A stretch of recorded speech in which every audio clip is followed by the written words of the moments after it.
held you up a little bit over here. That was nice of it. The problem is he's so fast on the straight and slow on the corners. But I guess that's the pressure. Yep. How's the car feel with the lower tire pressure?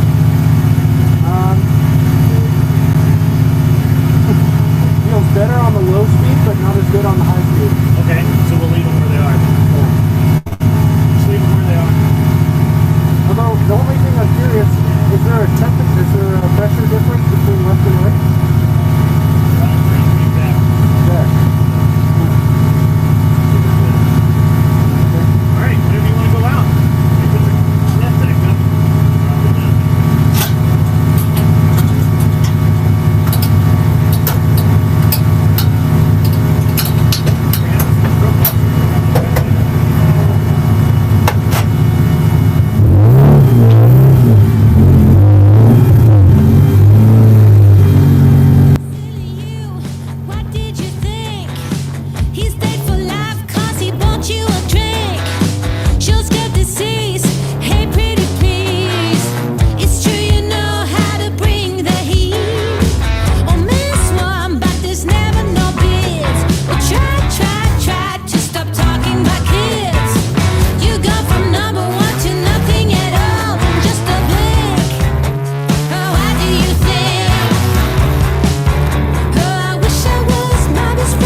end and the start of a new beginning. Time has come to redefine yourself and to let go of the demons in your head that have held you in captivity for so long. It's time to flip the page and prove them wrong. It's time for rebirth. Yeah, time's up to say goodbye to all the haters, doubters, and non-believers trying to bring you down. In the blink of an eye, you'll realize that there's so much more to the book than the page you were stuck on. Finally, you will be free to live a life you love living instead of the life you think other people want you to live. Remember, you are the highest authority when it comes to knowing what you want and what you love. So stop trading yourself for the approval from others. Ladies and gentlemen, weirdos and geeks, please repeat after me. I don't give a fuck.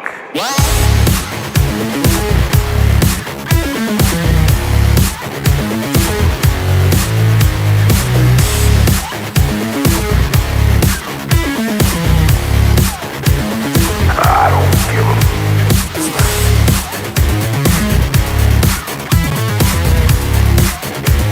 I don't give a fuck.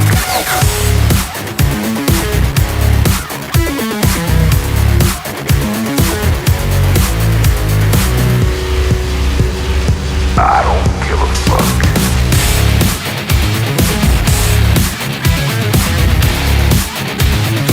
I don't give a fuck.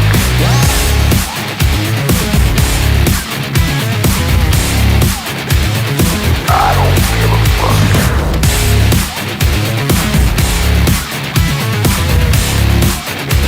I don't give a fuck.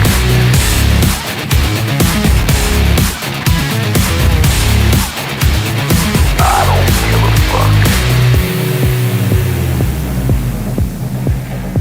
It's time to start doing the right thing. So trust your instinct, stop listening to others, and own your decisions. People will always tell you what to do, opinions on how to live. So let's create space for what matters most to you. You'll be glad you did. Now start claiming your time and your mental well-being by saying no more. No more.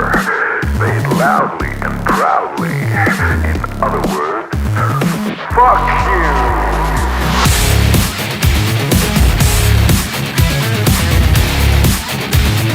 I don't give a fuck.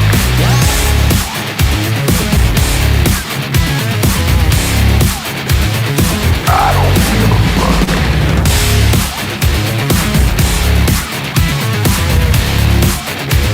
I don't give a fuck.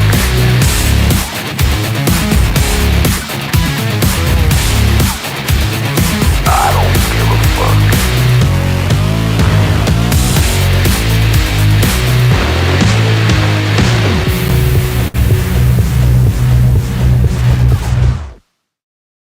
Target acquired. Eagle 1, first strike, you have permission to engage the target.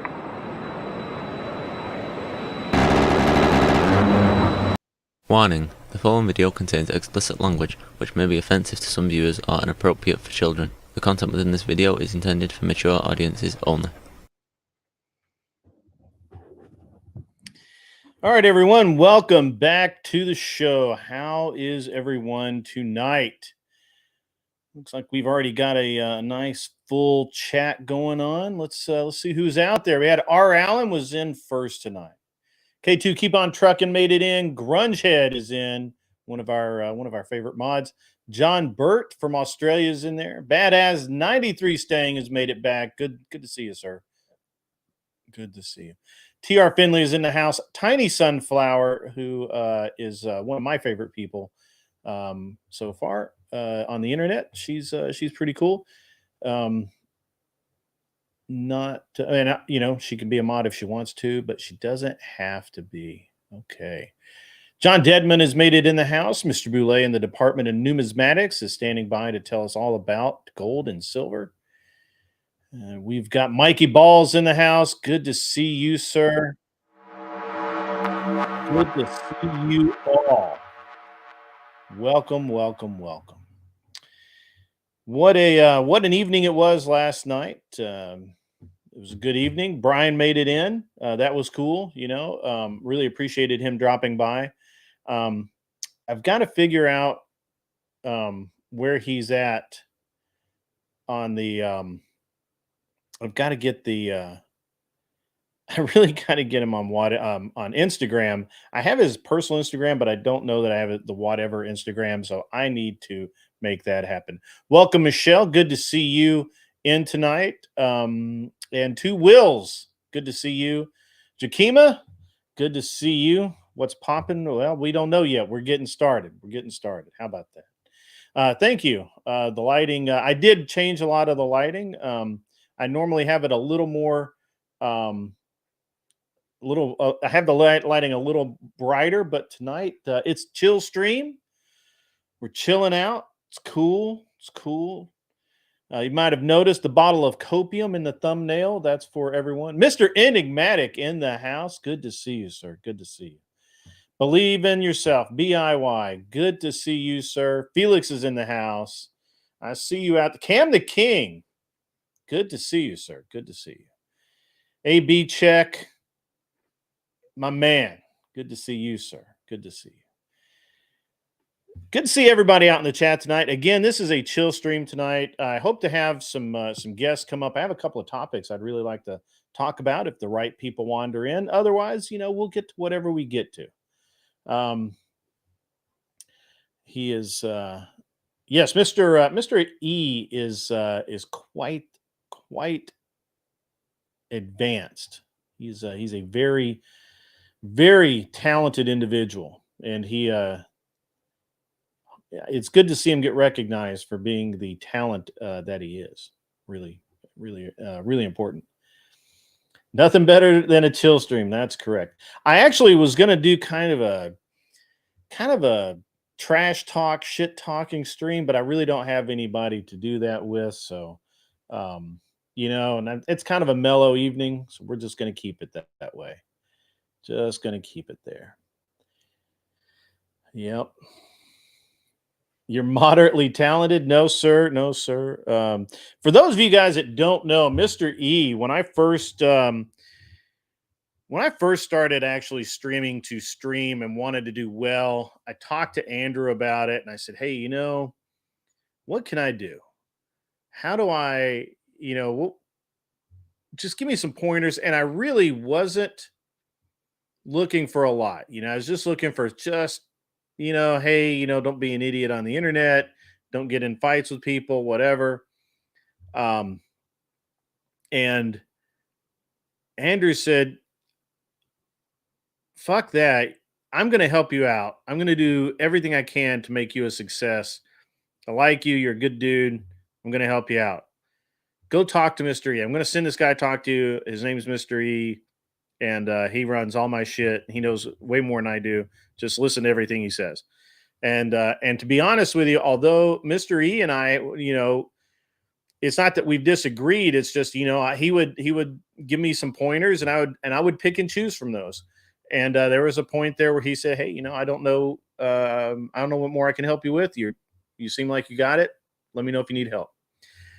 But all of this is a result of those first conversations with Mr. E, and everything I know about all of this stuff really started with him. And yeah, sure, okay, I did, I was able to look stuff up on the internet, but it was all because of the conversations I had with Mr. E that I was able to get this stuff done. Choose to believe that or not, but that is the way it is. So that's the way it is. Yeah. And, I constantly change my set around or not constantly as much anymore. I've got it pretty close to where I want it. So, I know. Well, yeah, that's, it normally doesn't. These are different glasses. I apologize. These are coated glass. Hang on. All right. He's going to nitpick. Let me change glasses. All right. There we go. Well, they're just as bad. Yeah, that's all right. Yeah, normally they don't, because I have more light. But normally it's not as bad because I have more light. But I I do try and pay attention to such things. I have on-screen glasses just because of the reflection. I really do. So, and I actually don't need them except when I want to read the monitor. So, yeah. Good seeing everybody tonight. I really hope Tim Hale comes in tonight. I would really like to have a conversation with Tim Hale tonight. I can move and actually I have moved the screen. So I changed the lighting today and I haven't I didn't have time to make all the adjustments that I needed to make. So is that better? Let's see.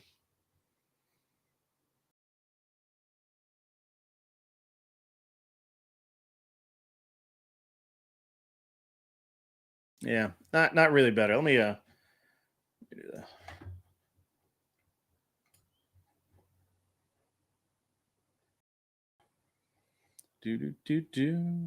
You know, again, Mr. E is a massive help on everything that all of this stuff. He's really a super talented guy. So let me make this work. There we go. Is that any better? I think it is. Maybe a little bit. We'll see. See how it works. I'll figure it out. I changed the angle of the monitor and you're right. You got me. You got me, bro. You got me. That's right. Did I hear what Kamala told a person who said Jesus is Lord at her rally? No, I did not. Please help me out. You did actually manage to disrupt that. That's okay. That's a chill stream, man. I'll take that L, Mr. E. I will take that L.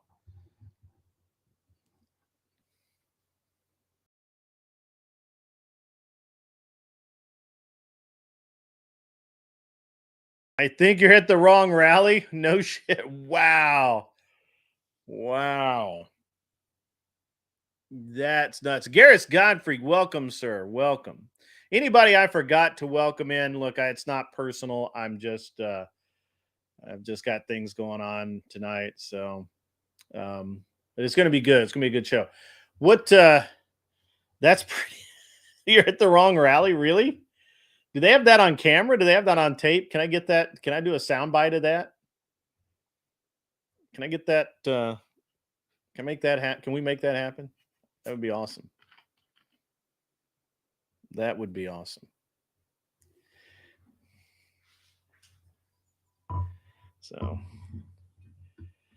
Mr. E's also really funny. Mr. E could have his own podcast if he had any time left over after running Andrews. He's actually a really funny guy. Quite humorous.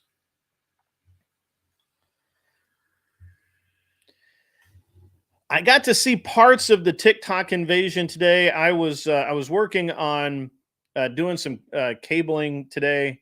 That's why my monitor's kind of out of place today. And I moved I've adjusted the camera a little bit. I changed the lighting for today. So, but I was able to listen to part of that. Yeah.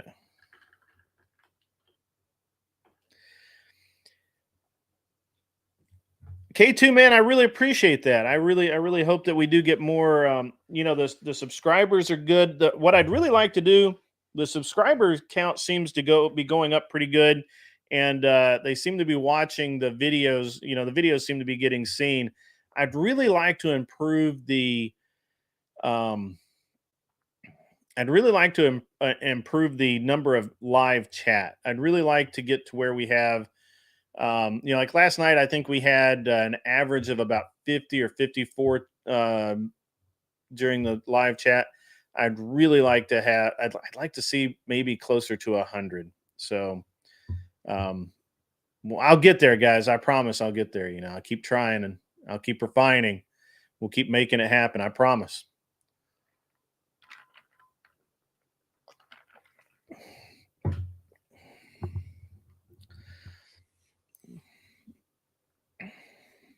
Seems like there's been a lot more drama out in the interwebs over the last 48 hours. I've seen some stuff going on. One thing that's interesting is I seem to just not. I don't know if it's just me or whether the people just tired of bugging me. So maybe that's it. I don't know. Randy is a humble man. That's all I can say. Yeah, that's true. I guess. Yeah, I never stopped building, man. I never stopped building. Yeah. Creator drama has been crazy. Cam the King, that's a really good point. I want to highlight that. Make sure I'm on the right one here. Yep, that's it. Got to put it on the screen. Is that right? Let's see. Still on the wrong screen. There we go. Cam the King, it's a very good observation. The viewers versus numbers, 100K, yeah, absolutely. 30 to 50 live. That's like normal. That's normal. Like if you get 100 live viewers, you're doing really good. If you can get more than 200 or 300, it's like crazy time. And of course, when I say shorts right now, what I'm talking about are not the true like 2-minute shorts or 3-minute, whatever that 90, 80-second format, whatever the fuck it is. I don't know. When I say that, I'm talking about, when I say this, I'm talking about like the 15-minute video, right? Like the bite-sized video. It's like they're longer than shorts. They're longer, obviously, than clips. Clips are like 3 minutes. I actually and so when I say that, I'm always misspeaking about this because I'm wrong about it. But what I've noticed is, just from my perspective, if I do say a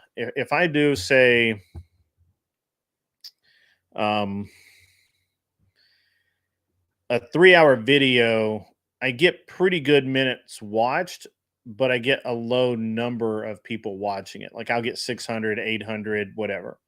And I get pretty good minutes watched. If I do 15-minute videos, clipped from hour-long videos or 2-hour-long videos, those will generate thousands of views. I don't know. I don't. I've got to figure out the formula a little bit, and I'll figure and we'll move forward. Hello, Jantix. How are you? Good to see you out there. So yeah, absolutely. Yeah, 8 to 10 minutes seem to be the sweet spot. That's true. So I think what I'm going to probably start doing is, I'm going to start having my videos edited into 15-minute segments. And I've got to get somebody that watches all the time to start doing timestamps, and so that they can be coded in and all of that. Just the next evolution, guys. First I had to get a product. Now that I have a decent product, now we got to move on forward. What's my take on Harbor Freight brand tools, man? We're going to get into that. All right, so here's my take on that. If all you do is work on your own stuff and you're working every once in a while, and you're probably going to lose some tools. What's up, Savage Red? Good to see you out there. If all you're doing is hobbyist work, I honestly think Harbor Freight's a great choice. I think that, currently they're about a step above the normal. They're a step above, not normal, but they're a step above cheap tools. But there are, and in theory, there are less than, say, Snap-on or something. But I will tell you this, and I'm going to tell you this, and you can draw your own conclusions. I'm not gonna like try and sway anybody one way or the other. But when I had the race team, one of the things I did is initially for the race team toolbox, we did the whole, just the same tools we use in a shop, which was all Snap-on, Matco, whatever. And the problem is that when you're at the track, you'll lose stuff, you'll break stuff, you'll whatever. People will leave a adjustable wrench in an under tray of a car and it'll fly into the window of a Ferrari. Not that I know anything about that. But so the at track toolbox, I ended up using all Craftsman because Sears was still open then. And I got a deal from my Snap-on guy where he had traded in a complete like massive 1,500 or 2,000 tool set from some client of his for us. He had traded on it for a Snap-on set, and he sold me the tools at pennies on the dollar. And so I bought everything he had, and I threw it in the toolbox. And anytime we lost something, we just didn't care, right? Just didn't care. Still have some of those tools, and but then and then I started replacing a lot of it with Harbor Freight stuff. Now, some stuff like if it's a big socket and you're going to put a lot of torque on it, and it's something you need it to be 100% every time, yeah, it's probably worth just going ahead and bucking up and taking that $30 or $40 hit on the socket. But for a lot of stuff, man, I don't have a problem with it. I really think that most hobbyists overspend on their tools for no good reason, and most of them never even use them. So, and I have, I've had some stuff. I mean, some Harbor Freight stuff, it just breaks instantly. Other Harbor Freight stuff, there goes my picture messing with me again. It wants to zoom in on the faces, whatever. But yeah, I don't know. It's fine. So, yeah, I don't know if that answers your question, but I don't have a problem with this stuff. And Harbor Freight, Northern Tool, Husky, whatever, it doesn't matter. Yeah, everything's made pretty well now anyway. So I may have to change my lighting back because of the now it's really zooming.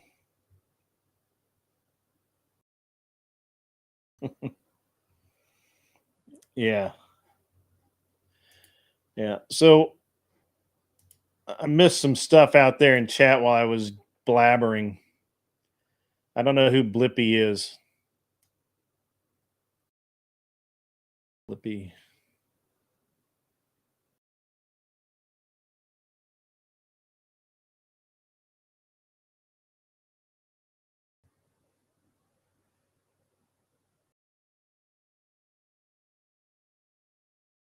Klein in Milwaukee. So I have a set of Klein screwdrivers and I do really like them, and I have a set of Milwaukee screwdrivers and I really like them too. But if you work with them every day, as Savage does, it's worth it.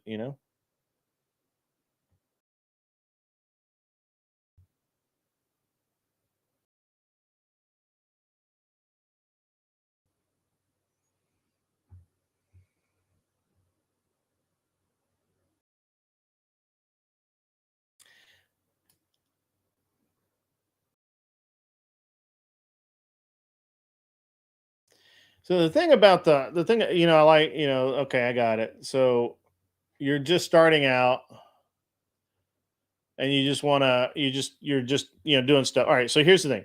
When you're just starting out, definitely don't go buy a bunch of expensive tools.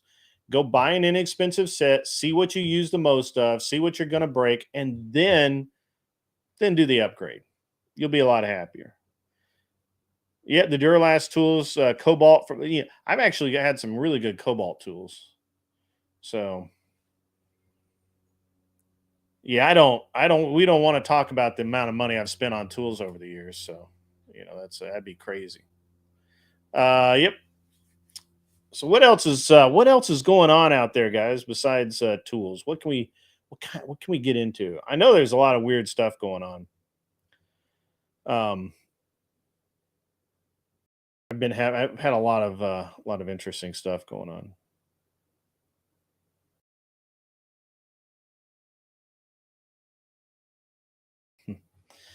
Yeah. Yeah, I mean, yeah, Snap-on especially has gotten really, really high. So Martinez hammer, that's funny. All right. So what do we want to get into tonight, guys? Anybody got a subject they want to chat about, something bone they want to pick? Does anybody want to come up and chat? I know Clover has the link, so whenever he wants to come up, he can. But that's fine. Good to see that you're still with us, Clover. By the way.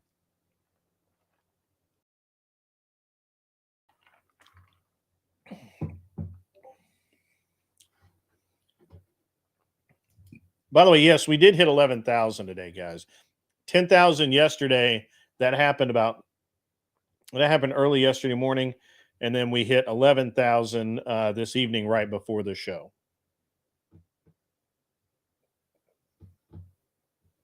That's awesome, Cam the King. That's really cool.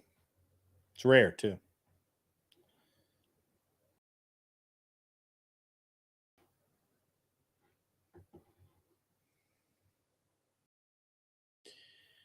See, this is actually a really important point. Snap-on, Matco, Mac is just Stanley Tools, or it used to be. I don't even know if they make Mac anymore. But Snap-on, Matco, Cornwell, those brands, the big asset is that if your car and your tools break, your wrench, you break a wrench, or something weird happens, you lose something or whatever, the tool truck is a phone call away. And a lot of times, I've had ratchets break in the middle of the week, and they'll bring me by a loaner until they can get the repair kit in for mine if they don't have it on the truck, or they'll just swing by and zap it right out right then and there. And that's a really good thing. So, My early days, I've 3 years? I don't know how long I worked for Sears, but what was interesting about working in the shop for Sears is all the fucking craftsmen were right there. So if you broke something, right. you literally like walked in the store, threw it on the counter, and walked back out there and finished the job, man. So when I worked there, I had a metric fuck ton of craftsman stuff. Yeah. But craftsmen nowadays ain't the same, just so everybody knows. And They changed their warranty too. Yeah, I watched a YouTube video. When Sears was all broken apart, like Lowe's, I guess apparently it's got them now. But I watched a YouTube video that said, like, if you're in a pawn shop or you got a garage sale, and it tells the serial number, or the model number, the whatever the numbers are on them, and it tells you how to identify like which are the old school, the good ones, and like which are the newer, crappier ones. I mean, and I say crappier ones. It depends on what you're doing. For most people, they'll do the job. Sure. Yeah. Cam the King, that's awesome that your girl is pregnant with your first. That's awesome, dude. Congrats, man. That's really good. Your life will never be the same. Yeah, that's true. So I had a love-hate relationship with Sears over the years, and I had a friend of mine that worked there, and they would get me, really good pricing. They would get me, like closeout stuff, or they would broken set stuff. They really helped out. But I never liked the wrenches at all. Like, there's just something about the wrenches I don't like. Really? I never really liked the screwdrivers. Oh man, even the blue and red old school. The old school hard plastic handles. No, I like the old school blue and red ones, man. Yeah, Still got a lot of people really do. I like the newer professional series. Yeah, like the that you're talking professional about. series that have a that are hard, but also have a grippy portion to it. Where Mhm. because I put a lot of Yeah. grip into those Yeah. into those. The one thing that I don't think a lot of people knew about and I can just feel my viewer count drop, but um, do you know what that hex at the end of the screwdriver? You know what that was for, right? And why the shaft Well, was hexed? yeah. So it's a So you, leverage point. Put a so wrench you on it. put your wrench on it. Torque, Yeah, get more yeah, yeah. torque. Yeah. More torque on it. Yeah. They're Uh, also made that way. They're also made hexed, and you can put a deep socket on the mhm. handle Yeah, too. yeah. Put a 12-point That's or true. 6-point will fit over that handle. Even the old, hard plastic molded ones are that way. That's true. A Yeah, lot of people don't know you can do that. Yeah. yeah. We got, it was interesting. We got Sears back when I worked there, gave a massive employee discount anyway. Yeah. And then we got an extra if we were buying tools because we worked there, Mm, right? We worked in the shop. yeah, yeah, sure. So Why we ended wouldn't up getting like 75% off. And so, especially, Sears was always real good to run sales anyway. So you can imagine, we could pick up $100 sets of wrenches or sockets or something for less than Sure. $25. Yeah. And so you can imagine the amount, oh, I get this one for work. Oh, they're on sale. I'm gonna buy another one for at home, or I'm gonna buy one for a Christmas present, or Yeah. whatever. Yeah. I I really like Stanley tools. I don't know. Yeah. Once upon a time, I don't know if you ever remember doing this, but once upon a time, you could swap broken Stanley tools at Walmart. I never was able to do it at Walmart. Ace Hardware Hmm. had it, Yeah, and you you probably could there too. Yeah. just Yeah. walked in, Mhm. hand Broke. it over, they give you a new one. Yep. No questions asked. Hmm. Um, and yeah, you don't really see a lot of Stanley anymore. I really liked Stanley too. I love their ratchets, man. I love the shape of them. I like the weight of them. Um, The Duralast remind me of the old Stanleys, the way the handle is yeah, made on it and everything. yeah, yeah, yeah. Um, Well, there's a brand called Proto yeah, and SK, and that I love. Proto was professional grade Stanley back in the day. Yes, right. Yeah. Hmm. And SK was like a European Stanley or something or equivalent. Dude, I bought a lot of tools in my life, man. I've just really Proto, yeah, I'm familiar with Proto from like way back in the 70s even. yeah. My my dad, oil filled his entire life, and apparently Proto, I'm guessing Proto had a lot of contracts with oil and They were gas and that sort of industrial stuff mostly. back in the day because I can remember my dad, and still does. I mean, I can go up there and he's got tons of Proto stuff Hmm. in the shop to this day. But yeah, he was a big Proto guy. So Proto was the industrial like people, right? Like they did mostly industrial stuff. Right. Yeah. Um the But a totally different looking wrench and stuff. Like they were, yeah. yeah. So it wasn't like a beefed up Stanley. It wasn't like the regular Craftsman versus the professional Craftsman. Like it was like a completely different, I think like tool company. yeah, I think that Proto was made in like Milwaukee or somewhere. I think they were US made. Yeah, they Um were. I couldn't tell you where, but I can vouch that they are because I've seen so many and they're stamped USA. yeah. Angel Berber, yeah, the mobile tool trucks are that's what that's really the key, right? Is that's why Snap-on I'll was the way it was. I'll tell you a tool truck that was weird in my day. I don't know if you've ever seen them or anybody else that's mechanic out there, but um, there was always independent guys Hmm. that would ride around, and I'll never forget. There was this old timer that drove a Ford Ranger with a camper shell on it, and this old geezer, man, he would have that bed would be loaded fucking down with tools, and the the cool thing, if you've ever went into any of your stores, man, your O'Reilly's, your ABC's, your AutoZones, whatever, and went down like the specialty tool aisles, right? The brake tools, what am I thinking? The pulley tools, like those types of things. like Lyle. I don't know if you're familiar. I'm sure you've seen those tools from Lyle before. Yeah.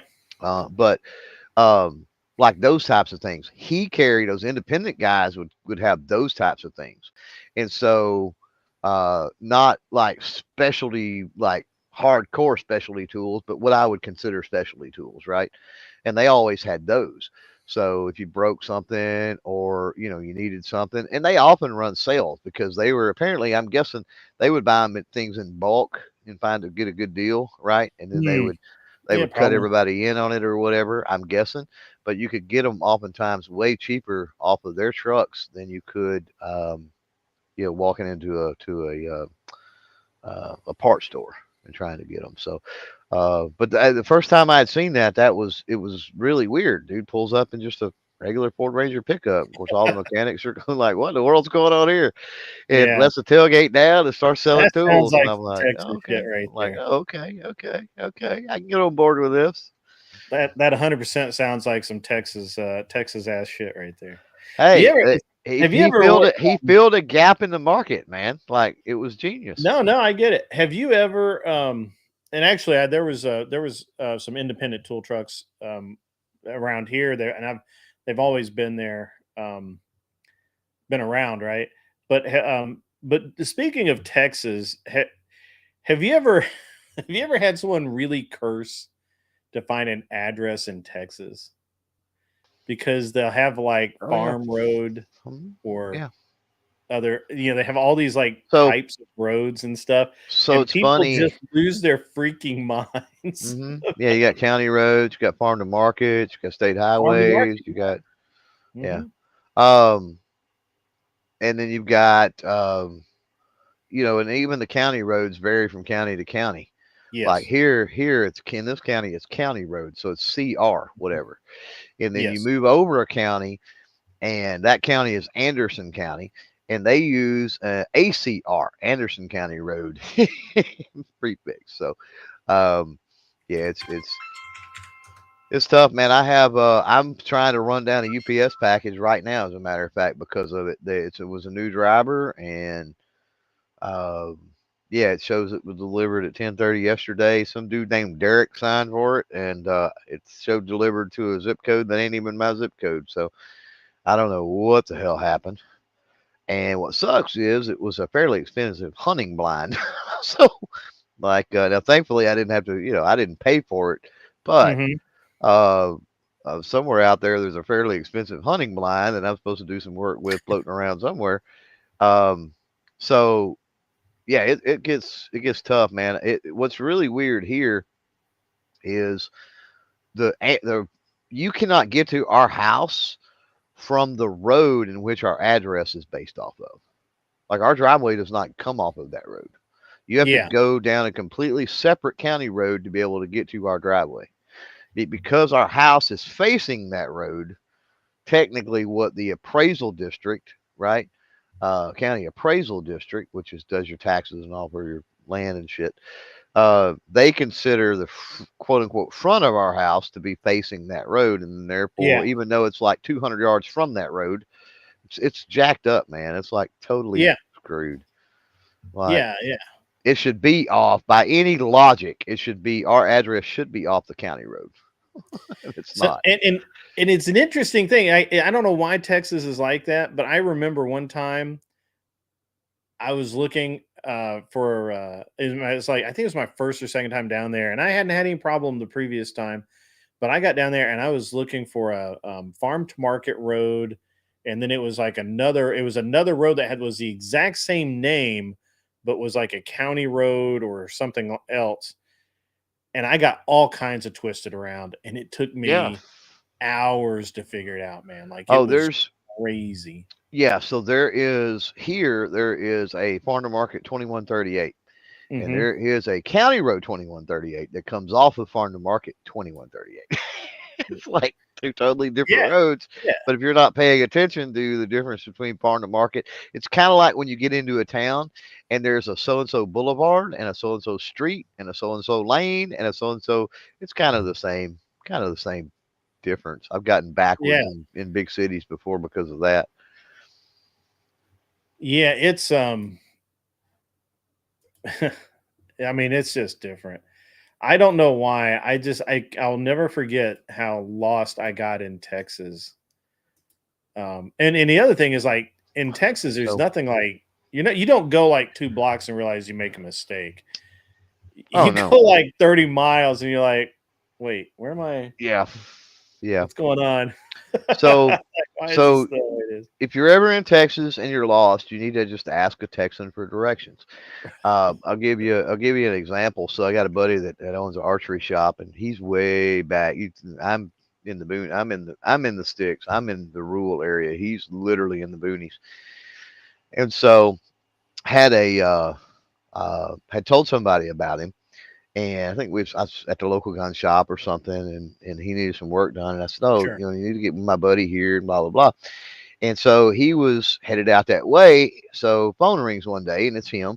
He says, "Man, I'm trying to find your buddy's place, archery place out here." He's like, "But hell, I'm lost." He's like, He said, "I can't get him on the phone." And I'm like, "Okay." I'm like, "Well, next intersection you come to or something, like stop and let me know like what's around." And so he's like, "Oh, okay." So, oh, well, there's a stop sign here, and he stops and he says, um, "Okay, well, what do you need? I don't see no county roads." I said, "No, no, no, no. Tell me what's around you." Like literally, I said, "Detailed, be detailed." Like, what is? He's like, and he was fucking joking. He goes, "Well, there's some old tires in the ditch right here." And I said, Mm. "Okay, take a right, go down, take the next right, and it's about 300 yards down on your left." He goes, "What the fuck?" You know? And I'm like, That's "No, no, funny. I know exactly where you're talking about with the old tires in the ditch. I know exactly where you're talking about, bro. Like, just seriously, take a right, go down, take the next right." Hundreds of miles of road, and Clover Tech has them dialed in right away. Yeah. Yeah, that's awesome. Welcome, Mikey Balls. How are you? What's up, man? How you doing? I'm good, man. It's chill stream. We're just chilling out, having a good time. Nothing better. Nothing Yeah. better. Good to see So, you, gentlemen. Kamala said that they were in the wrong what place? Wrong what? Oh, yeah, the wrong rally. Wrong rally. Yeah, that you're in the Yeah. wrong rally. Wrong crowd. Yeah, We don't you're in like the wrong we don't like crowd. your kind You're around not a here. part of us. You're deplorable. Right. That's nuts, man. Mhm. That is nuts. You're surprised by this rhetoric? A little bit. A little bit. I am totally not. Saw this coming. I'm a little bit. So let me run something by. You were She's two gotten men pretty she's gotten pretty hateful the Yeah. last week or so, especially. Like, oh my God. I've been Like, covering it. she's Yeah. really ramped up to just being absolutely hateful. So it doesn't surprise Yeah. me. So I have a theory on that. You two gentlemen, you two are the perfect guys to run this by. So it's my theory. It's been my theory since the idea was floated that it would be camel toe and not somebody else. That this was a we can't lose Hail Mary by the DNC, because if she won, Yeah. first black lady president, she's stupid. They get to do what they want. I honestly thought that they were going to stick like Buttigieg or somebody with her, but they stuck Walls. Kind of makes sense to do that as well. Yeah, they needed to stick another throwaway with her, right? Right. And And I so don't believe they view somebody Buttigieg as a at the end of their throwaway. political career, right? Yeah, I don't believe they don't view Buttigieg as a throwaway. It's just not his time. Correct. Yeah, and I think They're not I've ready to play talked him about yet. that before. Yeah, I've talked Yeah. about that before. Yeah. So, but on the off chance, or on the greater chance that they lost, right? And this was coming off of the assassination, the first assassination attempt, right? Like, this was when everybody was like, in my opinion, that's when the race was decided, because right. at that moment, all of the people who were on the fence fell over on Trump's side. Now they've leaned a little bit up and said, we'll look back over at Kamami, but they've fallen they're on that side of the fence, right? Like, Yeah. and so The internal polls show that she's terrible right now. Like the well, internal polls, she was which are different. 60% disapproval in her own party 6 weeks before the immaculate whatever, not conception, but designation, I guess, where she became the candidate. So 60% negative in her own party. How do you come back from that? That's you're not going to do that. You can't. So, and so more like, and I think that the DNC was looking at it as, well, if they lose, and they're probably going to lose, we get to dine out for the next 4 years on you wouldn't elect a black woman. I mean, you would not elect a woman of color. Sure. Right? You bastards. Mhm. You It's greedy, a safe play. It's a safe white capitalist bastards. You wouldn't elect this liberal woman of color and this pompous jackass white guy, right? You just wouldn't do it. You suck. Anyway. Identity politics are the greatest thing in this country, man. I swear. So I think this was in play because originally I didn't. Originally I thought that Biden would. So this is what I originally thought back in February was they were going to let Biden run until right now, and then they were going to pull him and put in Newsom. That's what I predicted. Or somebody like that. He was going to have a health issue, okay? Yep. And he wouldn't be able to continue. I had made an assumption that he was going to name Newsom as his running mate. And so Newsom would step in, and then Newsom would then designate another, somebody else as a VP candidate. And then move forward, and they probably would have gotten like that Arizona crazy lady. I'm trying because to it would have been Newsom and the Arizona crazy lady, and that would have been, and that would have honestly, I think they could have won if they'd used that tactic. I think they could have won. The problem comes in that when they made a mistake and let Biden do that first debate. And that changed the whole perception. And I don't know that it changed it, that in and of itself changed it, but it locked it down, right? Because I think people were already saying Biden's checked out. His speeches suck. He's not doing any appearances. They were going to run a campaign from the basement and all of that. But they couldn't, and so bam, right? So that debate happens. The DNC is like, hey, we got to do this. I also thought that originally that was just noise too. I thought that was noise to give Biden an excuse to not actively campaign, because I thought that my personal opinion was that they were going to do anything, use any excuse to keep Biden in the bunker. Like, they don't want him out of the bunker. I thought after the debate, they would have said, hey, that was really stressful for him. He needs to get in the bunker. The problem was that the normal media was fine with that. But all of the alternative media, and we're going to see how that plays. Lawrence, you can come up too. Get up here. Stop. Send it. Get up here, dude. Sniping from the chat. Yeah. Stop down there. Come up here. Stop the cat. Yeah, stop the cat. So I had said all along that they wanted him to stay in a bunker, but the problem was that, and if they controlled all media, they probably could have done that. The problem was that alternative media was hammering him on the running same campaign he did in 2020. It's the same thing. We're seeing the same thing, and hammering him. And so they couldn't get away from it. There was still too much sentiment. And you've got, and I'm not talking about just guys like, little piss ants like myself saying it. There were like Piers Morgan Social and media Tucker gurus and all Carlson, of this. Yeah. yeah, Megyn Kelly or whatever her name is, they were all like, dude, where is Biden? Why is he not out campaigning? And they can't shut those people up. Right. You're So, right. or they can, which we did see, and we'll tie that back in a second.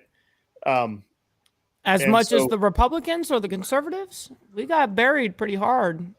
Yeah, well, yeah, we'll get to that. Let's not jump ahead in the story. Okay.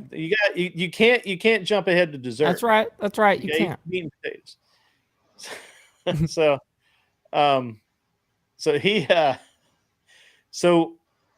I think Biden was 100% when he said, "I'm not going to quit campaigning." I think he meant it.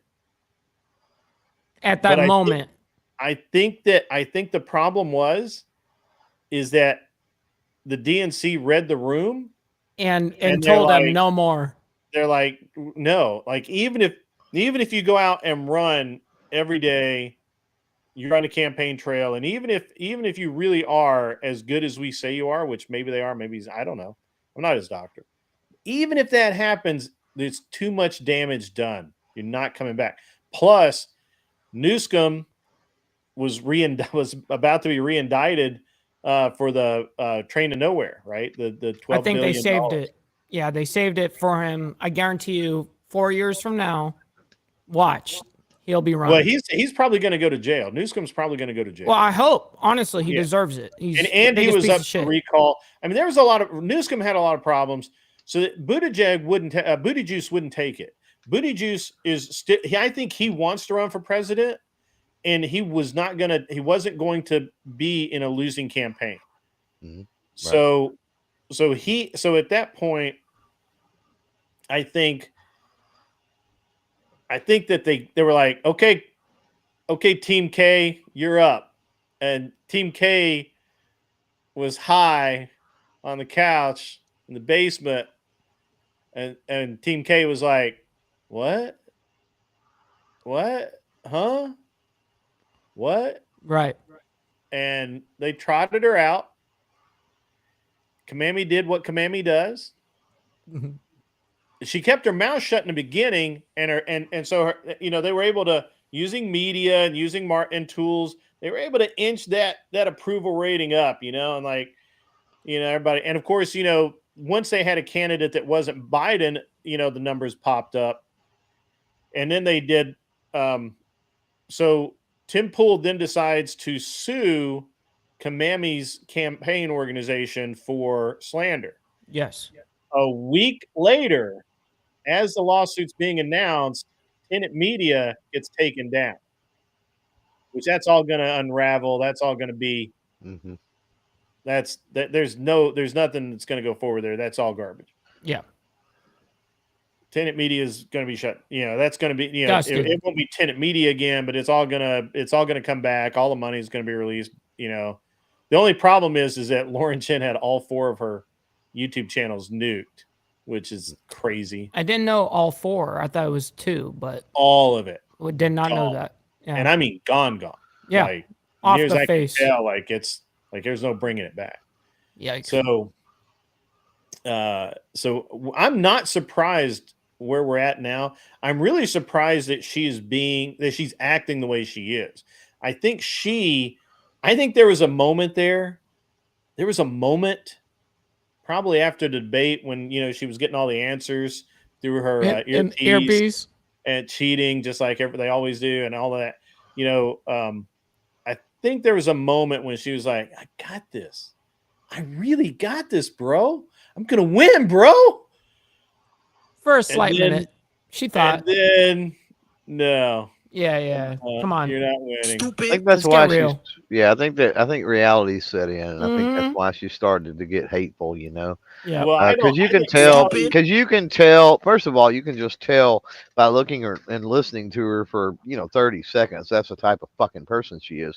But if you go back, even at the state level and everything in her career and anybody under her, everybody says she's horrible to work for. She's, belligerent. She's mean. She's cruel. All of this stuff. Yeah. I seen, and that plays against her. What's going on now is going to play against her super hard, because I seen a thing earlier, and it was not on a Trump friendly network. It was on one of the majors, and it wasn't Fox. But they put up a likability. It was a likability rating. All right. And they did this. They'd done it at around this time in 2016, and then again in 2020, and like it blows for the previous years out of the water. Trump's likability rating. It's something like 37% or something likability rating, and it was 9, I think, in 2016. Wow. Yeah. It was like 9 in 2016. It was like 22 or something like that, or 24 maybe in 2020, and then right now it's like I said, mid 30s, 36 or something like Well, that. it leads up to all the people he's already got that has now been like, all right, More now people we're coming around supporting you. to him. Yeah, Right, yeah. right. Yeah. Yeah. Well, I also think that you just have to. So I think that they were going to try and run a bunker campaign with her again. They weren't able to do that. The press just wouldn't allow it. She had to do that Fox News interview, like Angel Berber is talking about, and she just got so Demolished. shellacked, man. Yeah. I mean, it would, honestly, it's tough to see anybody get smacked down that hard. But if you're not watching bipartisan, more middle of the road coverage, I don't know that you would know that, I would agree. because some of the bullshit that they're taking edited clips and other things out of that Fox News thing, like it is like heavily edited. It's crazy. Mm-hmm. They're Yeah. pros at that. Yeah, it's designed to just make you get into your emotions and all of that. I mean, that's why it's heavily edited. It's incredible to watch. Let me ask you guys this. We're just guys talking here. It's nothing. Sure. Nothing means anything. Do you think maybe, just maybe, that she actually thought she could win and then she didn't, and then like she honestly thought she could go on to Fox News and bully them into making her look good and sound good? Yes, only because she had the mindset of the prosecutor. She thought that she could bully that, but didn't realize how good of pros they really are. Yeah. I mean, it's just really interesting right now, like it is. And the thing is, and I was kind of talking about this the other day with a friend of mine. The thing is I don't think the Dems are going to risk putting the fix in for her, even if they could, which I don't think they can, because there's no COVID and there's no nothing like that. But I just don't think, even if there was, I don't think they would risk it. I don't think they would burn down their organization to make that happen. To risk her? For her. Yeah, for her to be elected. Yeah. Right. Well, and another thing too that I think it plays into this, and this is something that it does align with your theory, right? Your throwaway candidate theory, a little bit, Grid.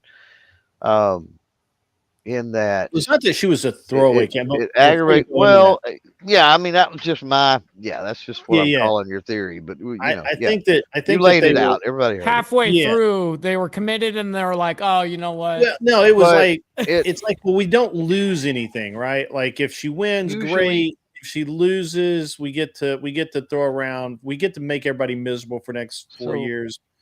It's a win-win, right? So it's a win. Usually what you hear with left-leaning media is opposite world or opposite land most of the time. Like, turn it 180, and that's more akin to the truth. At least reasonably close. And so one thing that's aggravated the fuck out of me, especially recently, is all this demonization on Trump, that Kamala has all this experience and Trump's never accomplished anything. And I'm like, did you motherfuckers forget he was president of the United States for 4? That's the pinnacle of the pinnacle of the like pinnacle track of record power. Yeah. Like, how are you just dismissing the fact he's already been president, right? And so, I mean, they have to, right? Here's the thing: is they understand this too. So first of all, they understand he's already been president. This whole threat to democracy, whatever the fuck, like, shut the fuck up. He's been president for 4 years. We pretty much have an idea of how he's going to do things. He might ramp things up. The one of the things he says he's going to do different is lean more into RFK and Elon and some other folks to help flesh out his cabinet and his positions. Whereas before he wasn't astute to the political apparatus, and he kind of put in some people he shouldn't have put in. Right. And that's accurate. Yep. That's exactly what happened. So, and it's like, okay, great. But other than that, he, like, his positions and all, like, really nothing's changed.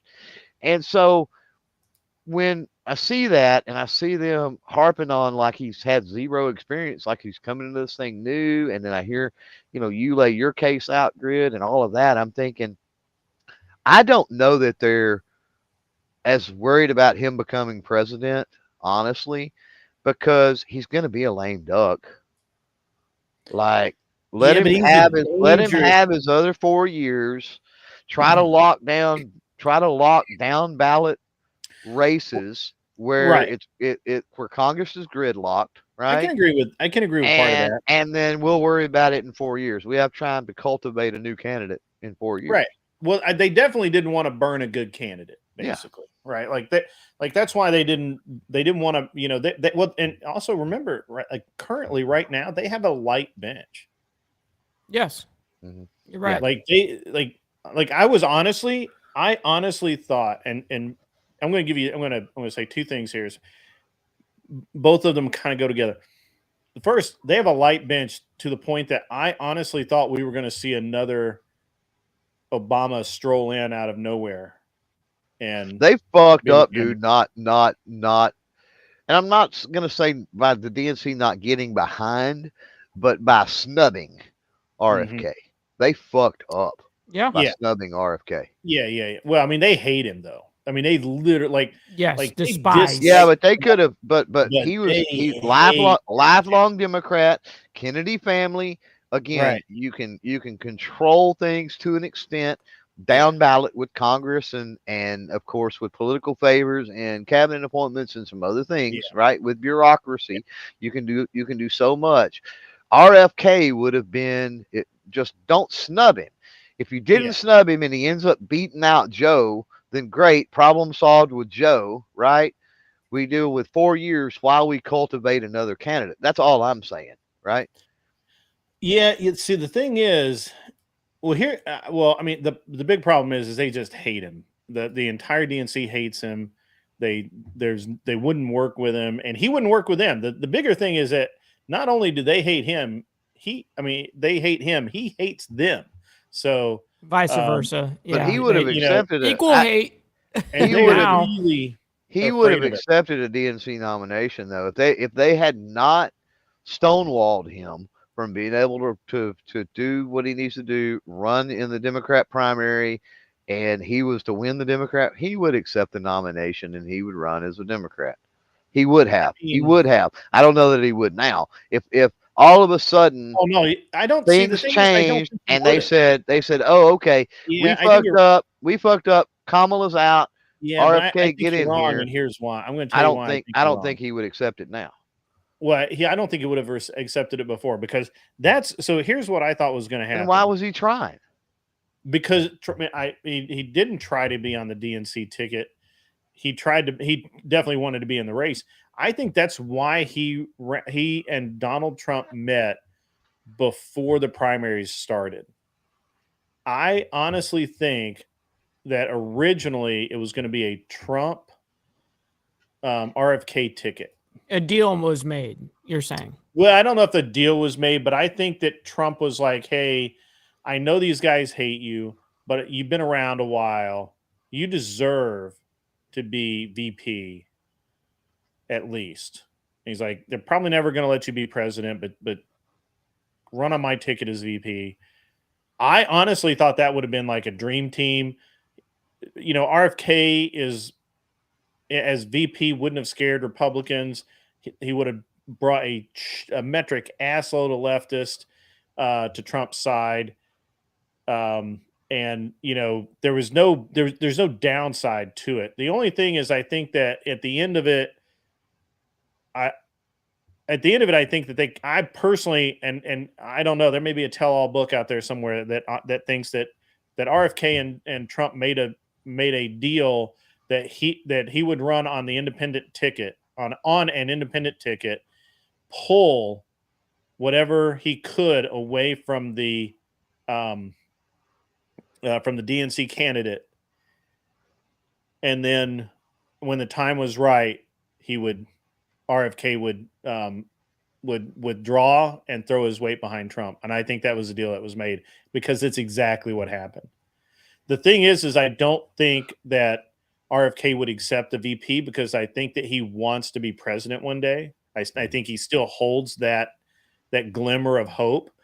And I think, but I do think he would take a cabinet position. I would, if he is not secretary of something, ambassador to somewhere. Why wouldn't he? But he's made his bed. I don't think he can ever win the presidency at this point. No, well, how many more? He's got one more run. The only hope of the two-party Hillary Clinton. He's going to be Secretary of State or Secretary of something, and then he'll run on the DNC ticket. I think he will. Yeah. That's the only hope he's got of winning the presidency. He's running DNC, but I don't know that the DNC will accept him. Now that things happened, I don't know. You're right about that. I don't know if they would even want him or promote him. But you got to think how light the DNC bench is right now. Yeah, but he's tied to Trump too much, and Trump equals bad, man. Now the only thing is, okay. Let me back up and say this. Kamala was the absolute fucking worst. We've heard this her entire goddamn career until Joe decides to whatever, or they make Joe do whatever, right? And then all of a sudden she's the Messiah, she's the best, she's Obama reincarnate, whatever the fuck, right? So they can change the narrative on a goddamn dime. So yeah, I guess in a way it's possible that at some point the DNC uses their political media machine to change the narrative on RFK. I mean, I guess it's possible, but he's awful. He's awful tied. He's awful tied to Trump at this point. Yeah, but the thing is that they're not once Trump's out of office, they're not going to care, because they won't care. You think they're not going to use Trump and this person was a part of Trump's thing, and you think they're still not going to tie that name to? They might, but he hung around a felon, and he hung around a liar and a womanizer and a whatever. Maybe, but I don't know. They're going to do it. People still bitch about Bill Clinton, or that was a part of Bill Clinton's cabinet, or that was a part of George Bush's cabinet, or that's a part of this person's cabinet. They ran Biden while his son was being investigated for all kinds of things. True. And Biden was tied to it, and they didn't care. But that is not. Was the money backing? RFK doesn't have near the baggage Biden has. But he's tied to Trump. It has nothing to do with the baggage. That's not baggage. That's not nearly. Who can fund more? That's all. Who can fund more for the DNC? Right. It's a popularity game, man. Yeah, that's true. It's a popularity game. Yeah. Well, if that was the case, Bernie would have won. But who can make the most money? But that's another story. Yeah. So the other Bernie was the more popular candidate. Yeah, but he never got the money. You're actually right about that, though. Yeah, he was the popular amongst the citizenship. He couldn't bring in the money. Yeah. Right. Multi levels to it. So the thing is that it was against every billionaire in the world. Why would he get funded? Right. Yeah, literally, when you tell them, I'm going to shut your business down. I'm going to shut everything down here. Yeah. That encourages them to give you money. Right. But so here's the other thing, guys, and this is, the DNC bench is light right now. They're taking L's like all over, dude. Like so many of them are. I don't even see how they build a bench. I'm looking and going, who do they even like? Who do you even consider? Yeah. Yeah. I just don't know. I mean, obviously they consider Newsome, Booty Juice. They've got a couple other dudes out there that right now I don't know how strong either one of those are. To me, right now, current time, neither one are that strong. Yeah, that's why they didn't run them against. And then you've got to build a ticket out. You got to realize that. So yeah, okay, if your bench is already light for a president, how light is it to try to go, to get your ticket filled out? Like it's even lighter. K2, keep on trucking for $2. Obama opened his mouth, and I see more Trump signs in Detroit. That's true. Oh, he That's fucked up with the brothers. Thank you for $2, sir. It is true, but here's the thing, guys, and I keep trying to get to this point. We keep diving off into separate discussions, which is good, but into the weeds. Into the weeds. But so here's the thing. Now that it's apparent Kamala's unlikely to win, right? They're just letting her be her, and they're letting her destroy all of her chances, so that when they lose, they can say, "Well, she was just a hard candidate to manage." But look at Booty Juice. Booty Juice is the new improved Kamami. He's got everything that you want. He's gay. He's got a husband. He's been this. Like a pawn move. Yeah, I think it's I think it's a little bit of a shuffle, but I don't know that they'll run him in 4 years. I think that they're probably going to bring in somebody from completely outside. And if I had to guess, I would say it is the liberal. I don't think he's quite a Democrat, but he's a liberal governor, or maybe he's a state senator in Pennsylvania. That's actually in Rob Noor's district, and I can't remember which one it is, but I think he can actually have some good things. Mods, please link Mr. Savage, sir. They've got time for Pete. That's they got time for Pete. Pete's not an immediate need. Yeah. And then at any rate, so right now I think that they were deathly afraid of a Trump lame duck presidency, because at that point he's unrestrained, right? He doesn't have to worry about getting elected. He doesn't have to worry about anything. He can run whatever policy he wants. He can lean on senators. He can lean on congressmen. He can lean on anybody. And what are they going to do? Yeah. Not elect him? Right.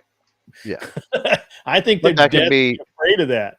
But at the end of the day, that could be if he's, which is the beautiful play with RFK and Elon, if he's staffed properly, that could be a beautiful thing.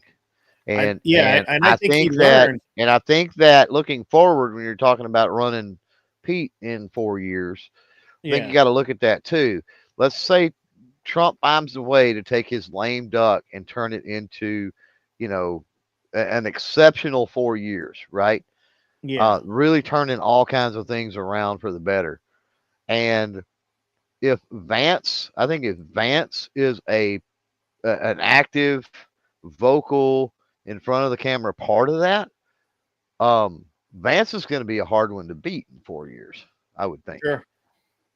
Because he's got the youth, right? Mm-hmm. He's got this record as VP with Trump, which completely turned the economy around. Gas and is cheap. And his mouthpiece. That mouthpiece is real good on him right now. Yeah. And so you may be right. That may be another chance where it's like, okay, we don't want to waste Pete against Vance. Right. Well, I think at some point they're going to have to put Vance. I think Pete would honestly be a good contrast to Vance. Right. Yeah. That's right now, making that determination. Yeah, I agree with that. Both of them have some youth. I mean, obviously, I'm going to lean Vance way quicker than Pete. But as far as experience-wise, as far as name recognition at this point, youth, some of these other things. Yeah, I think there's more even match. Yeah, I think. I really think that I think you just have to look at it so Vance was, I think, the best selection. I didn't originally like him, but I think he's the best selection that Trump could have made.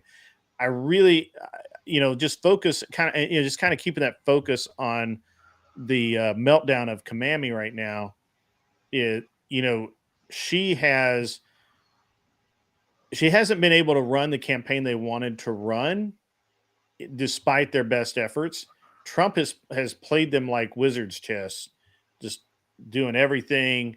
He's made them come out and face him. He's made them have to go to go and have speaking engagements and do press interviews. She didn't, for the first 35 days, she didn't take a single press interview until she got pressed on it. Correct. Yeah, she would literally, the press themselves were like, hey, make shit happen.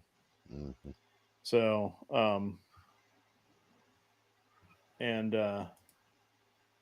so it's a the Dems have been for a while now, really seemingly, because we don't know behind the scenes, but to me they've seemingly been reactionary, which is to me is not a good thing.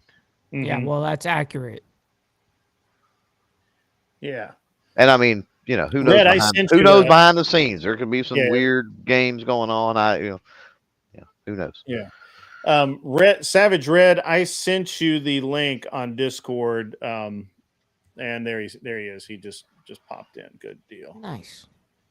Savage Red, how are you, sir?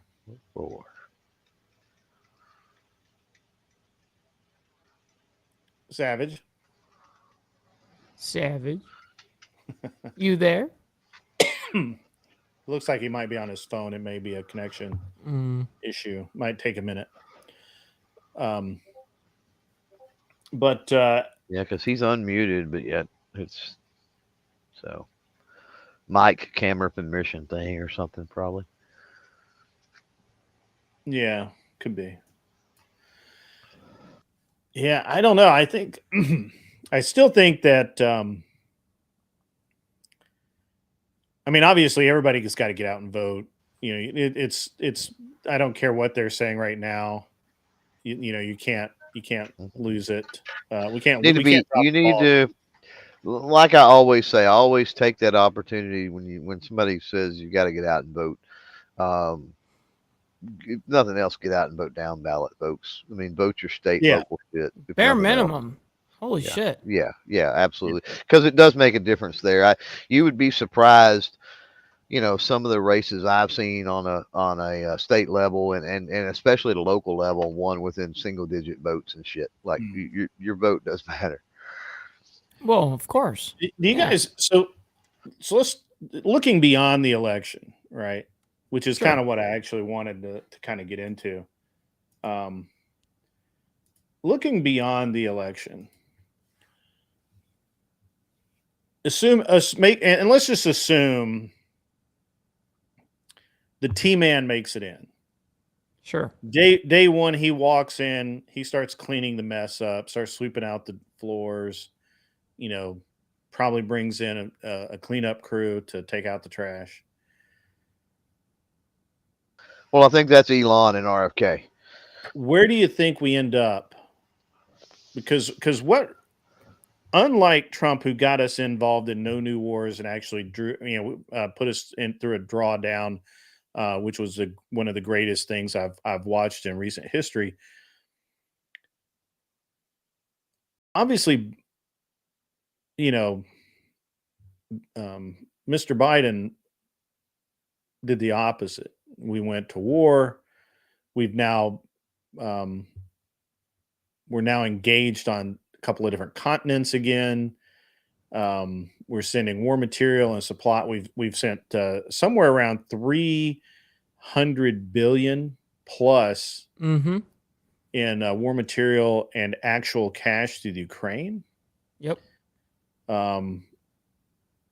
We've sent a little bit of money, not a lot, to Israel. We are back fighting again in the various stands. Not every day, but we're still there. We're still there. It's action. Actually, I guess we're back. The difference is now we're back fighting against $80 billion worth of equipment that we left. Yeah. Ain't that a bitch? right? Taxpayer money. Fuck them. Yeah. No big deal. Yeah, but before, so here's the thing: before they had AK-47s, they couldn't hit you with, if you're like 70 yards away. Now they have M4s. You're not kidding. You're not kidding. They're hip firing and shit hits nothing. Yeah. Now they got M4s. They have body armor. They have we left crates, like actually good shit. Yeah, like real shit, like night vision goggles. We left tons. It's entire storerooms full of night vision gear, man. Yeah, insane. Like high-end shit. Yeah, and we are back there right now. Like it's not like super public information, but go look. Yeah, you can find it easily. Well, go look it up. I think it's safe to say, to your question, I think it's pretty safe to say Trump focuses here first. Yeah, as it should be, in my opinion. So, but opinions are opinion. I think economically, I think things are gonna, I think the way the markets will respond, because they, regardless of partisan politics, business is business. I think day one, probably as soon as the election is called, things start getting better in that area. I think things start getting better and more relaxed as far as oil and gas and that sort of thing goes, which is a major driver. That would be nice. Consumer confidence, all of that stuff, I think will greatly increase.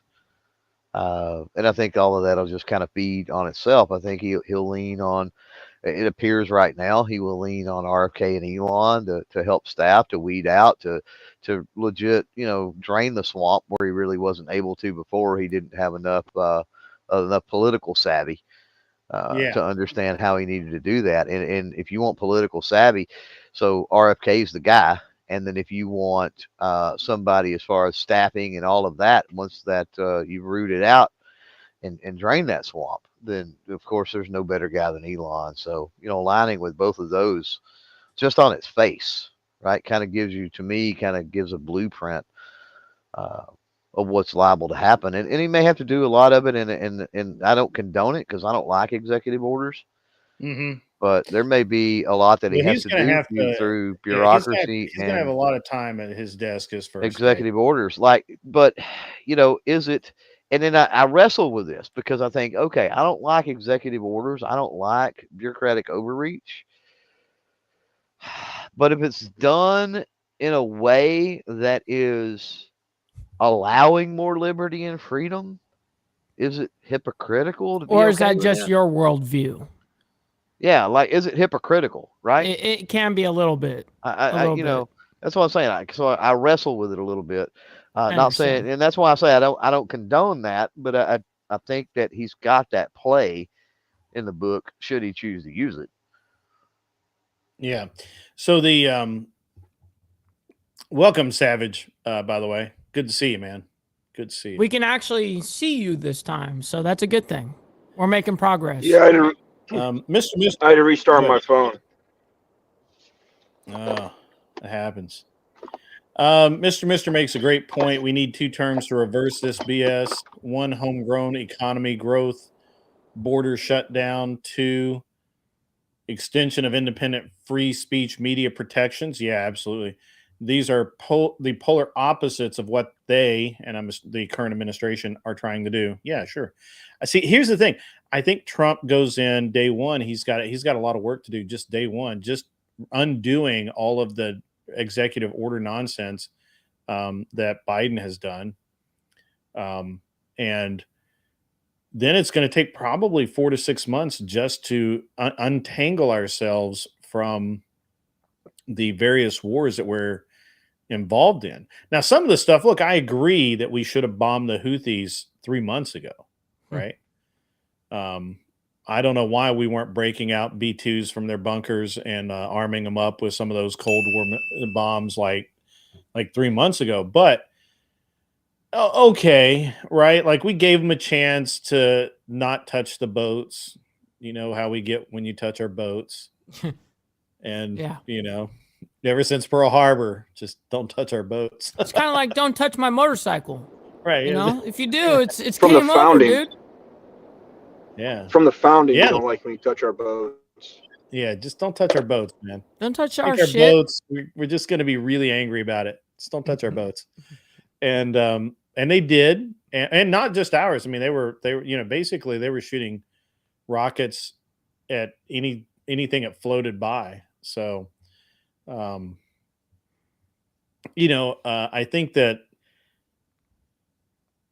think it was the right thing to do to bomb them, but I mean, that's just not enough, right? Like at some point, we're going to have to make a decision to go in and root out the people who are actually shooting at the boats, right? And the Savage, you have a fan, K2 keep on trucking, says he didn't know the fat electrician was on the panel. And that's funny. Sheesh. Oh shit! Well, he is accurate. I just got weighed at the doctor this week, and I am 230 pounds, so I am actually pretty fat now. Oh wow. Yeah, I'm in that same range. So I'm at the heaviest I've ever been, 150. 150? Yeah. What are you, like 4 foot tall? No, I'm 5'7". I'm a short king. Oh, Okay. I'm 6'2". Nice. Must be nice. Yeah. Wow. Well, I don't have hair, so you Yeah. get your positives. Yeah. There's pros and cons to everything take in the life. weight loss where take the weight savings where you can get them. Wait, Yeah. I seen hair when the light flickered there for a minute, didn't it's balding. It's balding though. Yeah, but Yeah. you got nice hair on your face. That offsets. I Man. can't even grow a full beard, my guy. Just a goatee. So, Savage, what's your take on this tonight? This is a chill stream, by the way. I don't really care what you talk. You can bring up whatever. We just happen to be talking about the. No, you got pissed earlier when it got off track. Mikey down there, he can vouch for that. He was here. You got your panties in a damn bunch. You're like, oh yeah, we're going down some rabbit holes. We gotta get back on the comm run. Emotional damage. Take that. Just spitting facts, man. I don't think. Rewind the tape. I don't think Buttigieg is gay. 1, 2. I think that. You don't think you think he's Democrats faking gay? got stuck with Harris. Wait, you think Buttigieg? You think he's faking gay? Yes. Whoa. I hadn't considered that. I had not considered that. There's like no, that shit's funny. Tucker Carlson talks about it, that like people close to him like said he wasn't gay until he had eyes to go higher in politics. What?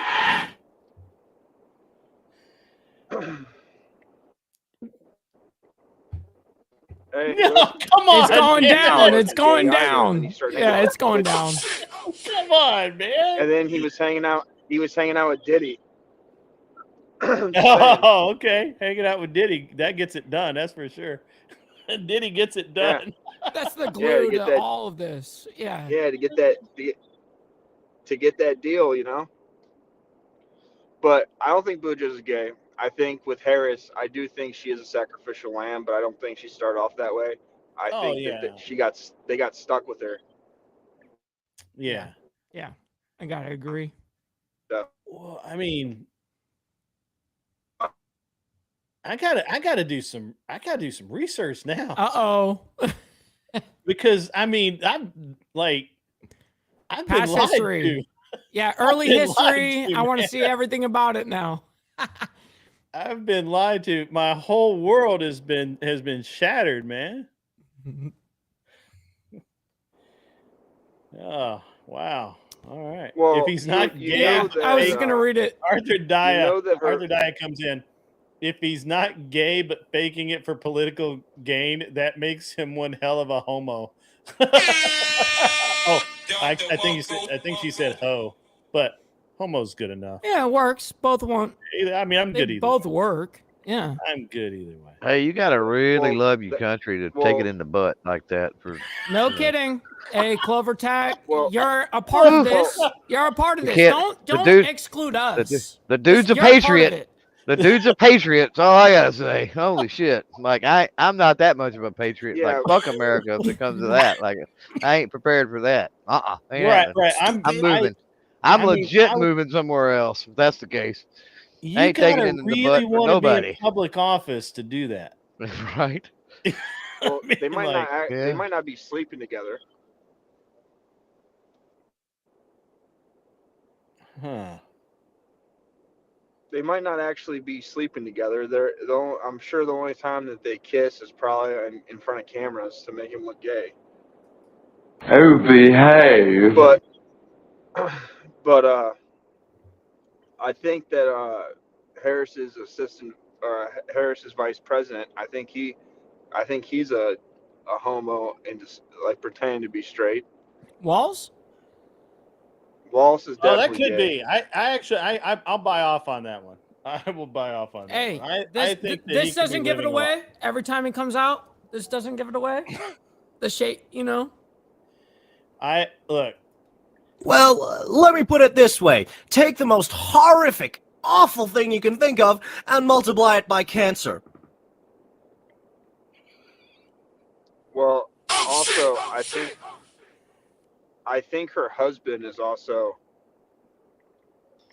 I think her husband. You would have to be, right? I mean, let's be honest. I think her husband might be, dibbling and dabbling. He might, You think he goes to the Diddy parties? Yeah, but he supposedly was banging all of the maids and nannies and shit. Well, that's true. For years, had though, wasn't he? Had a kid by one of the nannies, right? Yeah. And guess what? Diddy was banging Jennifer Lopez, but he also was banging Meek Mills and Justin Bieber. So just because you bang women doesn't necessarily mean anything. But this is true. Or so I hear. The evidence that I give you is when he did an interview talking about when she got picked to be vice president. He said in this interview, I didn't even know I was at some place, I forget the place, with my gay friends. And wait, what? Well, I mean, I'm just like, some people have gay friends. I mean, I don't know anybody that has a gay friend, but I'm assuming that gays have to have friends that aren't gay. Yeah, right. But it was inclusive. But why would that could be a contextual thing. Yeah. Yeah, but listen. There's no way a grown man is going to be doing an interview and just drop out there. Arthur Dye makes a solid point that holds Tim Walls. I mean, holds Mr. Savage's point of view pretty spot on. Tim Walls, who ran the LG whatever barbecue school club, was taking minors to China on trips, had to resign from his school after parent complaints of inappropriate behavior with the minor. No way. Is that really a thing? That's a fact. Oh my God. There's kids coming gay. There's kids that have come out and said that he did stuff to him. This is insane. I heard something about Chinese in China, something about that, but I didn't hear the whole story. That's crazy. Wow. And her husband just coming out and saying, like, I didn't know. I was hanging out with my gay friends. Like you're pandering so hard. Yeah, it's a lot of cap. It's a lot of cap. You're pandering so hard for your wife to be vice president to say that you must be gay. Ultra gay, actually. Yeah, like I could never see. I could see biting my tongue. I couldn't see bending over for an interview to make my wife look good. Like, I don't know. No, hell no. What are you talking about? No. But I think Newsom is going to be I think Newsom's probably in the top running to be the next next president that the Democrats run. Yeah, 4 years from now, 8 years from now, kind of thing. Yeah, I don't think Buttigieg is on that level yet. I don't think he's pretending to take enough D's yet. I mean, I gotta be honest, man. Pretending to be gay, that's like next level. Hey, listen, when you're getting your pockets lined for $20 million a year, listen, $20 is $20. You dig? Get the rocks. Yeah, but you gotta think, he's not good looking. He's white. I mean, he is white. He was incompetent. When he was mayor, he ran his city like crap. Where is Imperious? The only way he could. Well, California's not a shining fucking example of anything, and neither is San Francisco. If you're going by those metrics anymore. Well, if I could finish my point, you'll see. Okay. Newsom doesn't have to pretend to be gay because he's considered to be handsome by women. True. Buttigieg is not handsome. He's not tall. He's not politically connected like Newsom is. So, like, if Newsom looked like he got hit with a hatchet, then he might have came out and pretended to be gay. But he doesn't have to because of his aunt and because he's considered handsome. But Buttigieg, 1, he's got a horrible name. 2, he looks like a wet sponge. And 3, he was incompetent. Well, the only people that get to be incompetent and move up in the Democratic Party have to either be gay, or they have to be some sort of minority, or they have to be handsome. You can't, you don't move up being a single straight white male and incompetent and ugly. Buttigieg is just shooting for what he can do. It's the only thing he can do. He can pretend to take some D to try to get some juice. Got to milk the old cow. I mean, he's milking something. So he's milking something, but he's not tall. He's not good looking. He's not competent, and he's not a minority. The only thing he could do is pretend to be gay. Like, Newsom is so attractive to Democrats that they forget that he's an idiot. Flawless victory. Excellent. Well done, Savage. Well done, sir. Like, has anyone ever seen Newsom with his hair not gelled? Newsom's never seen himself with his hair not gelled. What are you talking about? That shit's Exactly. perma-gelled. Exactly. Same thing with, like, if you look He's at more Trudeau of a Ken doll than a Ken doll is. Yeah, if you look at Trudeau is incompetent, but he's pretty, so people vote for him. Like, all right. $5 comes in from Intel Wild. Salute, Grid One, mods, chat, and always DGen Coomers. Excellent. That's right, Intel. Yeah. Wow. Yeah. Wow. Wow. Savage, your breakdown, your assessment is flawless. Well, I did say flawless. Like, do you think the King Coomer of them all would vote for Buttigieg if he was a single Democrat, incompetent, ugly man? Solid point. You're right. No Democrat. I mean, the thing is that you're actually right that no Democrat would vote for Buttigieg, or literally nobody would vote for Booty Juice if he didn't claim to be gay. Like, the only thing he has going for him is that he's gay. Damn. Yeah. That's got to be a sad existence. Like, that's the only thing that qualifies you, motherfucker. Damn, that's sad. Well, that's the same thing with Harris, though. The only reason Harris got into power was black and a woman. She was sleeping with a guy that had juice. Oh, right. So, right. And then she was a minority. So It all was the perfect storm for her to try this. Newsom is good looking and he's white, so he gets to sidestep that because he's good looking. And then his aunt has been the Speaker of the House and in Congress for forever, so he's got the super juice. Like, if any of these politicians are on the left, they're either a woman, they're either a minority, or they've got like ultra juice. Or they're really pretty. Really pretty man. Like, I think you broke the code, bro. You broke the code, man. Well, think about it. Just think about when it comes to presidents. So you have Bill Clinton, who was the first black president. So he wasn't a white guy. Yeah, he wasn't a white guy. He was the first black president. I'd love to. Then you have Obama. And then they ran Hillary. That's a woman. And then they ran Joe Biden. The only reason they ran Joe Biden was because Joe Biden was part of the Obama administration, and he was supposed to be the guy that bringing us back to normal. They couldn't run anyone else. And then we got Kamala Harris. So hold on. I'm stuck on Bill Clinton is black. I need you to explain that to me. back when Bill Clinton was president, he was touted as being the first black president because he played the saxophone.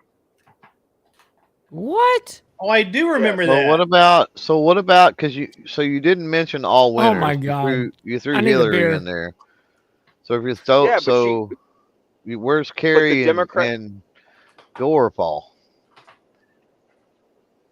Well, Gore was part of the Clinton administration. True. Yeah. Valid. He was part of the first black president, and then Kerry. I'm not exactly sure how Kerry fell into there.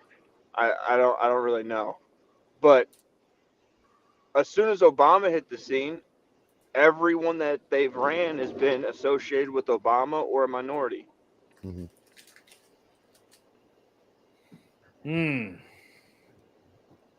Like I can tell you right now, the only person that's going to be a white male that runs that's not gay is going to be Newsom, and then anyone else is either going to be some sort of protected class. Yeah. Unless they've lost so much traction, right? Because they used to be able to hang their hat on their, for minorities, type thing. And they've lost so much traction, it seems like that over the years, that it's like they're frantically in death throes to prove that they're for the minorities or whatever now. I mean, be that racial or sexual preference or whatever. I agree. I honestly think that they're losing because of identity politics. But I don't think that they are going to stop that. I think that that's infested so much of their base. Like, the people that aren't voting for them don't want the identity politics, but the people are going to be they're going to want identity politics. So I personally think it's going to take at least one or two more election cycles before they get out from identity politics. I think it's going to be like a Disney thing where Disney keeps losing money, but they keep doing the same thing. Yeah. I don't think they're going to change course as quickly as like they should, or you would think they would. Right. But I don't see, I honestly, if it's not Newsom, it's going to have to be a gay or a woman or a minority. It's going to be something. I don't see them pulling out some straight white middle America guy to be president besides Newsom. And I don't know who else they got, right? Like, that's the conversation we were having. And especially the guy from if you throw that criteria on it, like I have no idea who they got. Yeah. Well, Intel Wild sends in $5. Disney basically said if you are a straight white male or a black person who doesn't look black enough, they are not hiring you. Please boycott them. That's kind of legit. I'm not gonna lie. No. Disney has always been on the wrong side of history like that. It's terrible. Arthur Dias says that they couldn't get that she disagrees. They couldn't get their candidates past the Democrat primary if the actual Dems had to vote. They would not have selected Kamala, and that's actually pretty accurate. Right. I don't think that anybody would. Not a single vote went to her anyways, so don't worry about it. She didn't need it. She was right consecrated. Mm-hmm. Well, the reason they picked Walls was that they were too scared to run two minority divert. Oh yeah. Oh, interesting. Well, they picked him because they were trying to get the white male vote, for one. Mm-hmm. For two, they did that the way they did that with her because they couldn't not pick her. Yeah. Like there would have been an issue. Like if they would have picked Newsom to run, then the far left would have lost their minds. Yeah. Well, there would have been massive money related issues as well. Yeah. I think they would have rather had Newsom rather than Kamala Harris, though. Honestly, through the DNC. If you look at it, there's plenty of attorneys that have come out and said that the Biden-Harris campaign and the Harris-Walz campaign are two separate campaigns. Just because you're a part of a campaign does not mean that the money that went to that campaign can now be used in the next them taking all the money from the Joe Biden campaign and sending it to Harris because she was on both tickets is illegal. So either way, I thought so too. What? I thought so too. Either way, they would have been. They're in the same boat with no matter who they picked. But the problem that they would have done is if they would have went over and pushed out the first black woman, half black, whatever woman, VP, and picked a white guy, there have been blacks that want to vote for Newsom, and then you would have also had the far left get mad that it was a rich white male that got shunned out for the minority. So you would have had, they already have a division in their party as it is now. They would have hit it with dynamite and made it that much worse. They got stuck with her because Joe Biden was pandering during that debate, and he said that he was going to pick a black woman. And the only black woman they really could pick was her. That's true.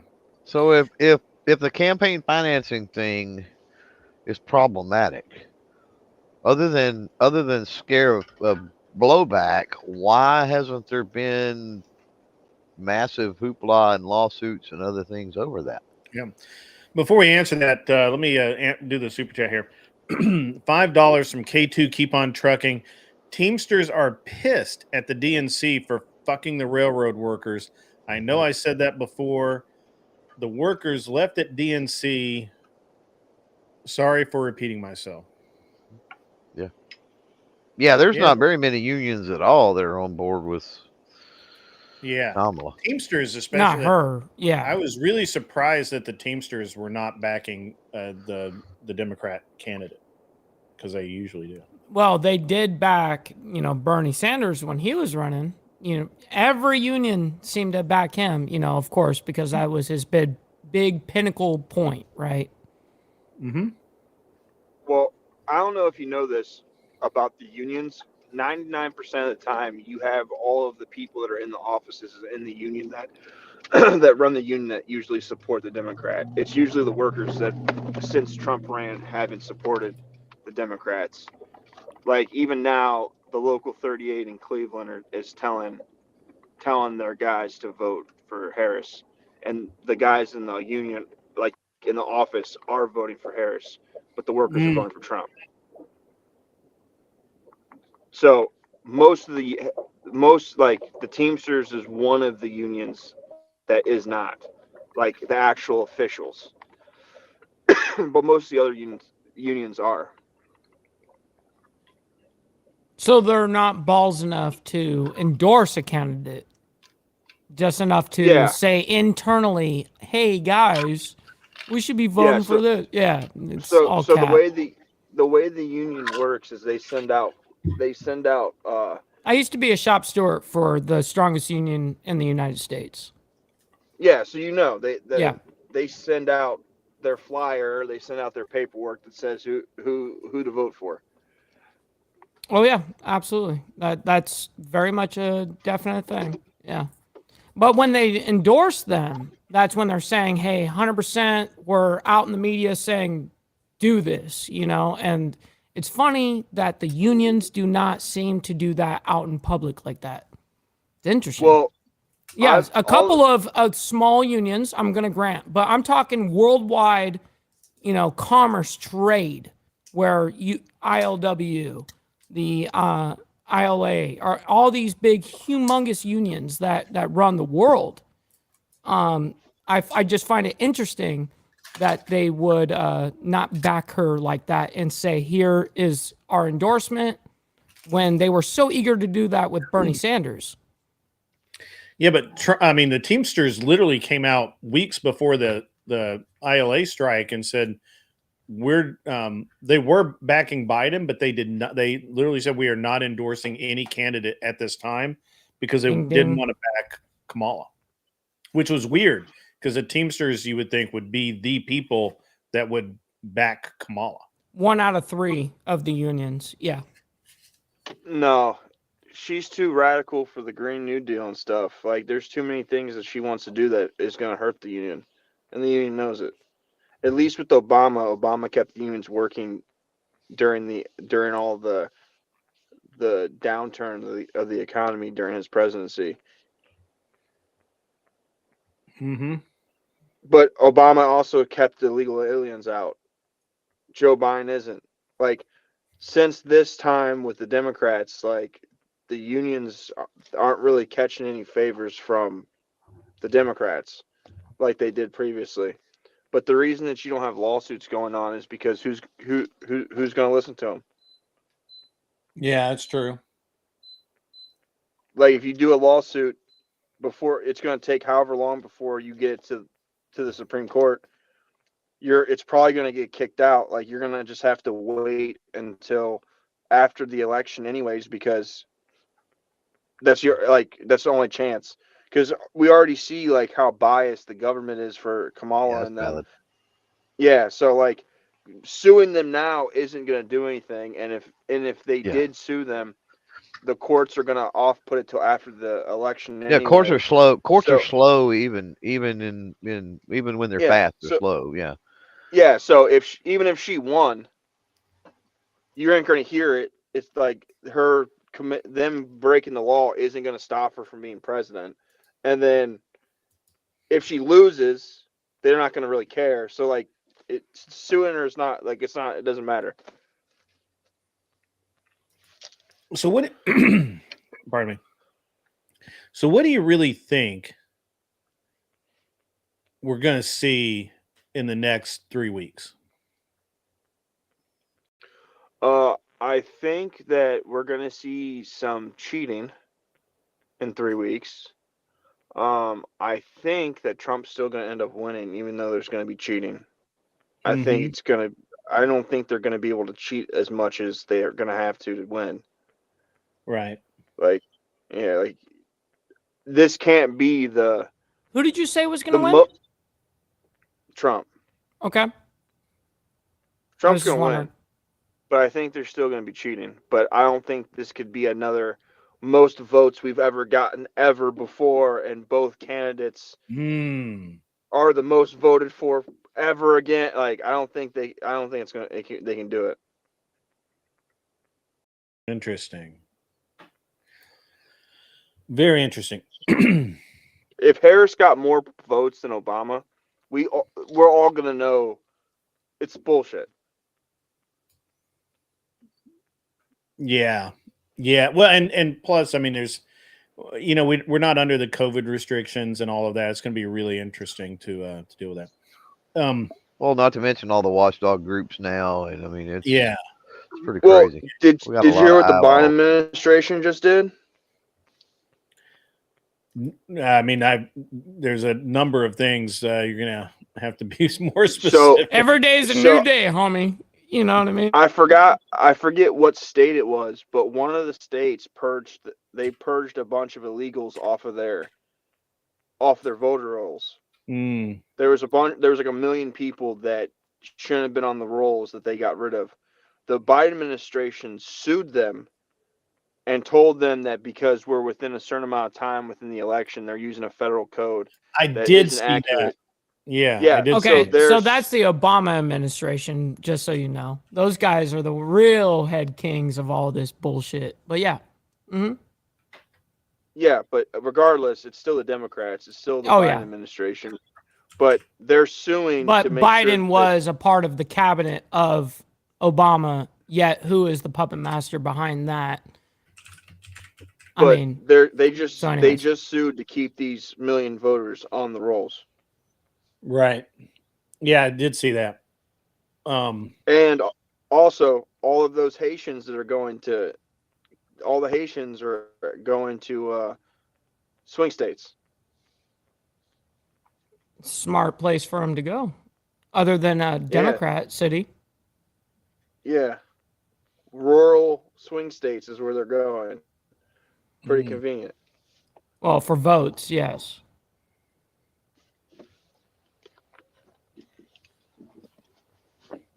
Yeah, it'll be interesting to see how many votes are thrown out because of their invalid. It will be interesting, Grid. You're right. I mean, just in the state of Georgia alone. I mean, we're down here in the South. We know what's kind of going on with Georgia alone.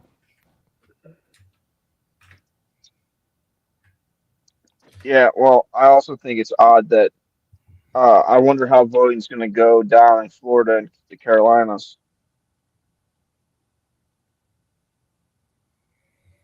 The Raging Patriot, who's apparently a member of a union, says, every newsletter I gasp before opening to see what the fuck they're taking from me again.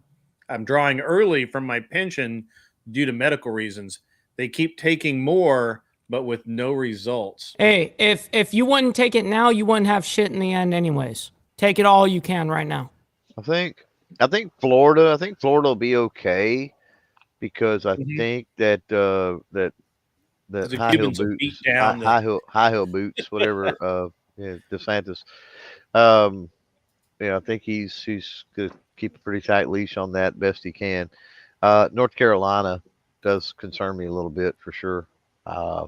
With displacement and with just everything else going on anyway. Their governor, I think, is the question. There's so many swing states right now that looks like that are in play. There's still plenty of pathways, I think, without North Carolina. So I don't know. So, Grid, before everything is over, before you say, hey, we're calling it, whatever, I just want, by the end, I have a quick question, if you would be willing. If not, just tell me screw off. But I wanted to have you react to a 2-minute clip, if that's something that's okay with you. This is from the mainstream media. It's from Fox. Yeah, sure. And I reported on it this morning. And it's only a 2-minute clip, and I would, if I could show it to you, and then you know, this is this morning, mind you. I mean, as you know, I'm always active on the news media, so I shared it right there. You can put it up on the screen if you'd like.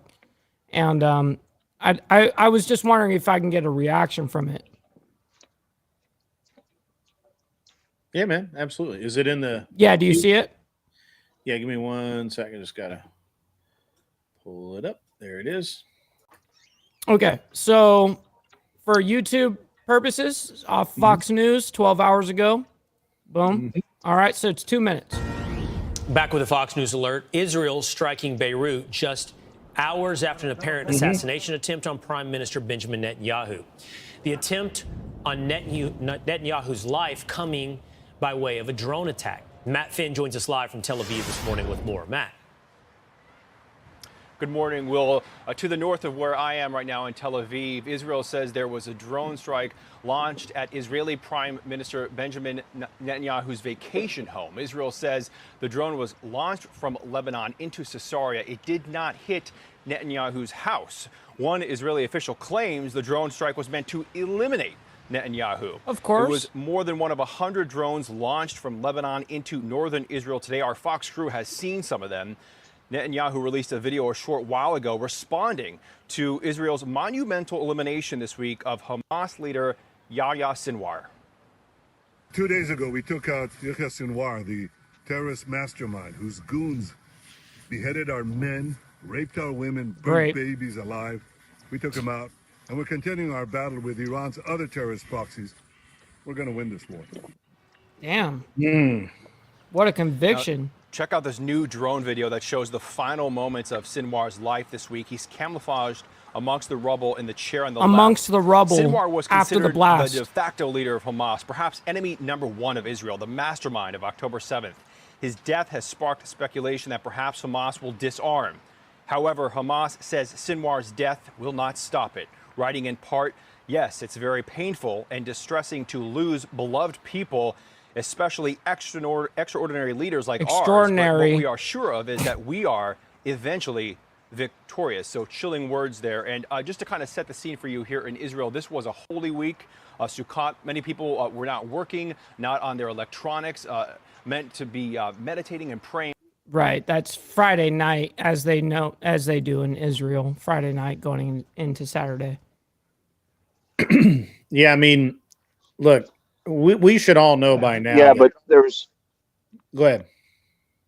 There's actually a holiday this week, though. It started on Tuesday. They spend 7 days in a tent. Yep.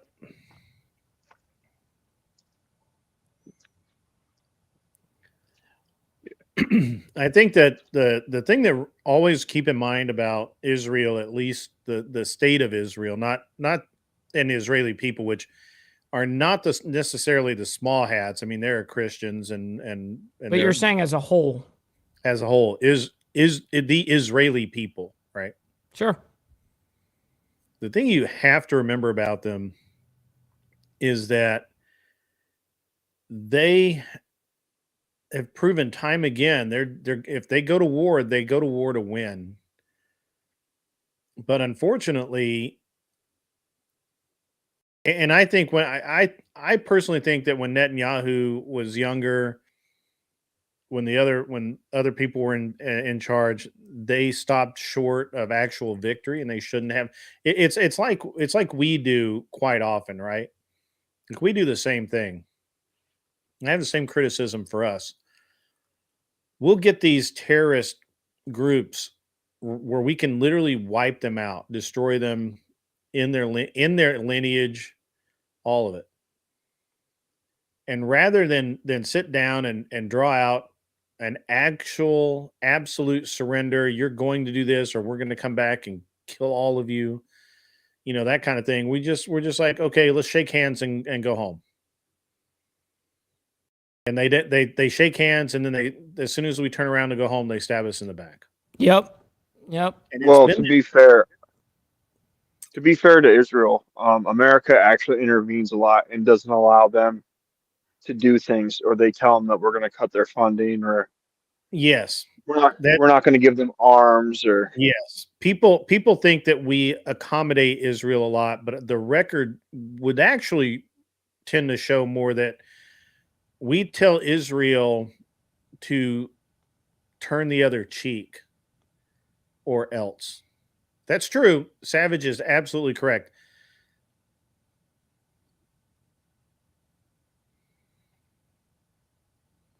Yeah, I mean, I just think it's it's a wild thing that we're watching kind of unfold right now, and some that I reported on this morning, and as I'm kind of heavily invested in world news and geopolitics and all that stuff, and I just find a lot of this quite interesting. I mean, I just think about, like, for instance, I mean, we spoke about it very briefly. I'm not going to go back on it, but just think about the amount of missiles that are going over Israel every day, kind of thing. And it's like, man, like that. For years, though. I mean, I know, and hence why the Iron Dome's there. You know what I mean, right?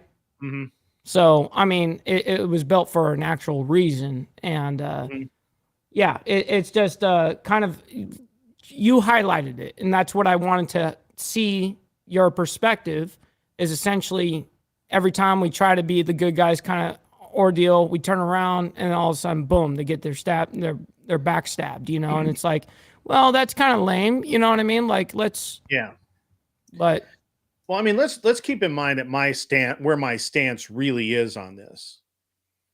My stance is that I believe we need to be isolationist. We need to tell the entire world. But that's where my viewpoint is too. So that's where my struggle too, because I'm a nationalist, like kind of like ideology, like us first, F everybody else. It's us first. Nationalist, isolationist. I believe that whichever. Let the world.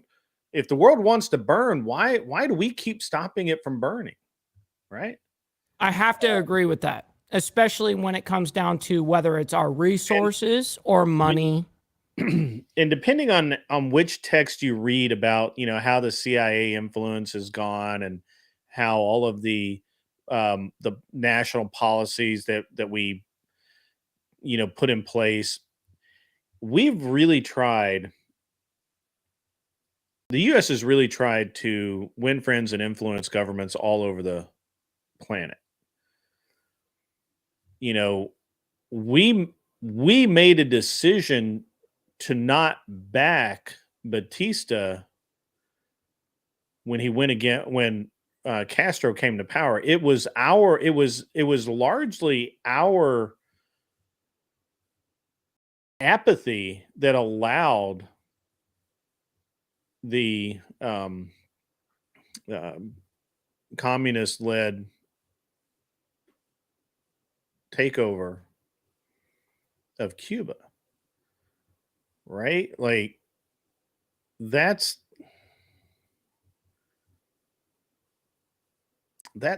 fucked us for like 50 years.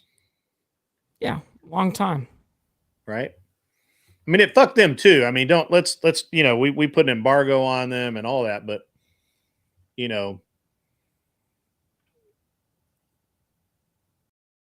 we keep doing this as our government keeps doing this in the name of our nation. And why? Let me ask you something, Grid, out of curiosity. Sure, do you think that it changes anything logistically that we have troops on the soil right now? In where? In Israel. We have 100. Logistically, right this second. No, I don't think it ever did. I think we had American citizens there to start with. So what is it? Citizens, sure, but boots on the soil type shit. Yeah, but here's the thing. If our troops get killed on a war front, our government doesn't really care that much, sadly. A citizen gets killed and the entire world cares.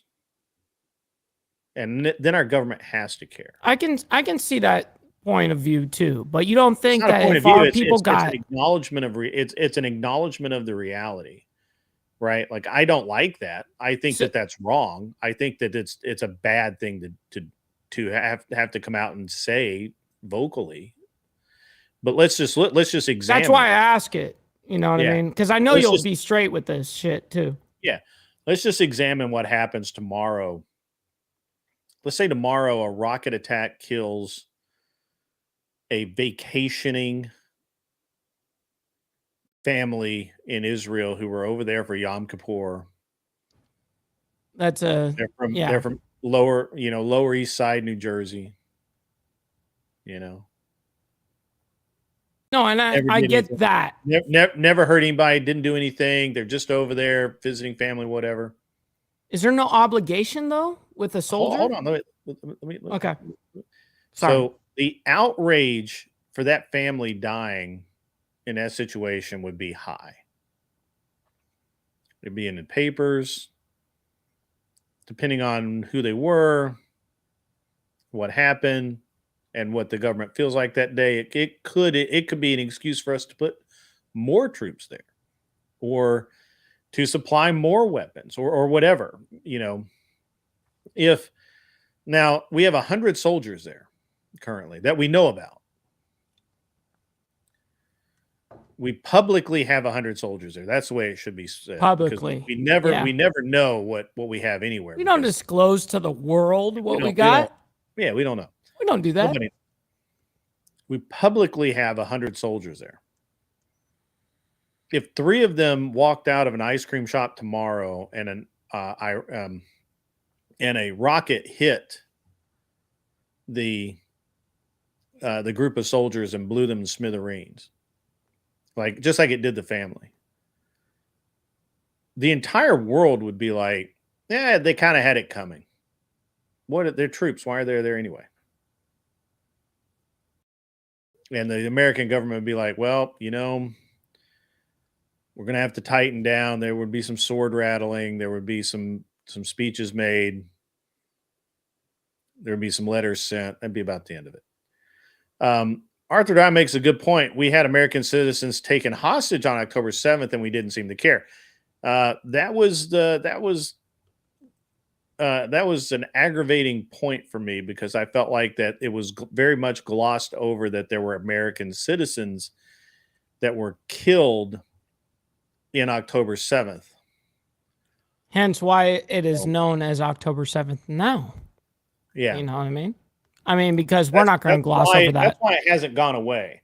Right. And this is actually, I think, one of the Biden administration, especially, I think that's one of their issues in dealing with all this, is they really think it'll go away. But it did, right? It did for a small bit. You're right. You're right about that, Grid. Did you even remember that there were American citizens killed? It disappeared for quite a bit. Yeah, you didn't even remember it. Yeah. It was because of independent news journalism and all of that, people that kept it alive and wanted to spark shit in this, that kept it like, hey, this is something that's real. Because if the Free Palestine people say, Free Palestine, Palestine's innocent, and someone on the opposite side says, those fuckers killed 7 Americans. Yeah, you don't even know. It changes the entire conversation. That's every time somebody says, literally, and which is why people don't discuss this with me. Every time somebody says, what about the Palestinians, though? I go, what about the fact they killed I don't know that they killed a single Israeli on October 7th. They captured some. I don't know how many Israelis they killed. Most of the people they killed were guests, Americans, some British people, things that were there for a music festival, right? They didn't actually kill that many Israelis. Right.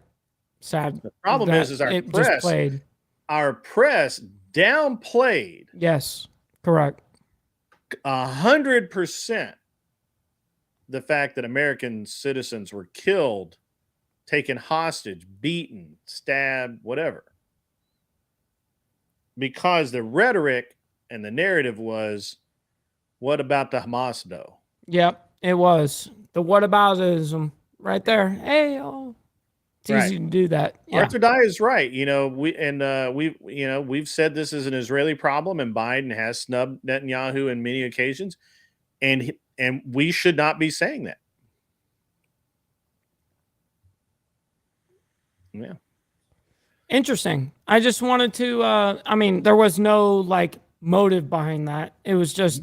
Hey, I think I'm interested because me and you, I think we think very alike. I think it's a great conversation to have, because there's a lot of people out there that forget little facts. Yes, and that's the nuance is important sometimes. This isn't even nuance. It's not.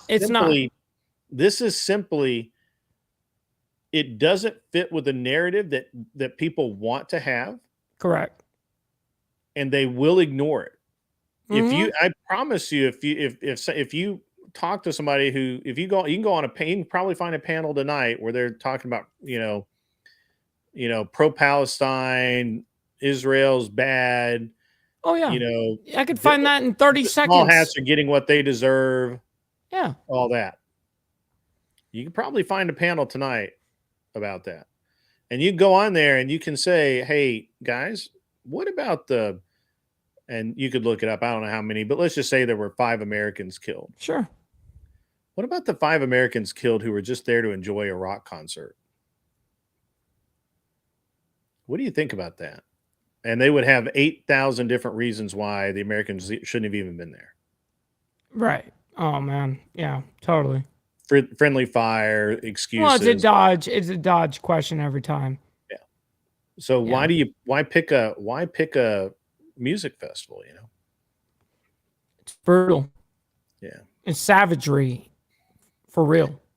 I mean, throughout history, these things have always happened this way, so I can't be really angry about it, right? Like it happens here. I find it immoral and I find it a heinous act, but I can't in good faith say that we wouldn't have done the same thing. Sure. I think the difference would be generically when Americans decide to do that, we tend to not go after people at rock concerts. Right. We would do it in other ways. And as a matter of fact, we've gotten to the point now where we're becoming so surgical. We don't even go after the mass amount of troops anymore. We go after the leadership, we go after the commanders, and so that, by and large, we just destroy the momentum of the movement against us before they can. Raging Patriot, the hurricane relief from the government side is a fucking joke. Americans helping Americans because the government isn't here to save you, but to enslave you. That's actually that's really solid sentiment. And I got to be honest. I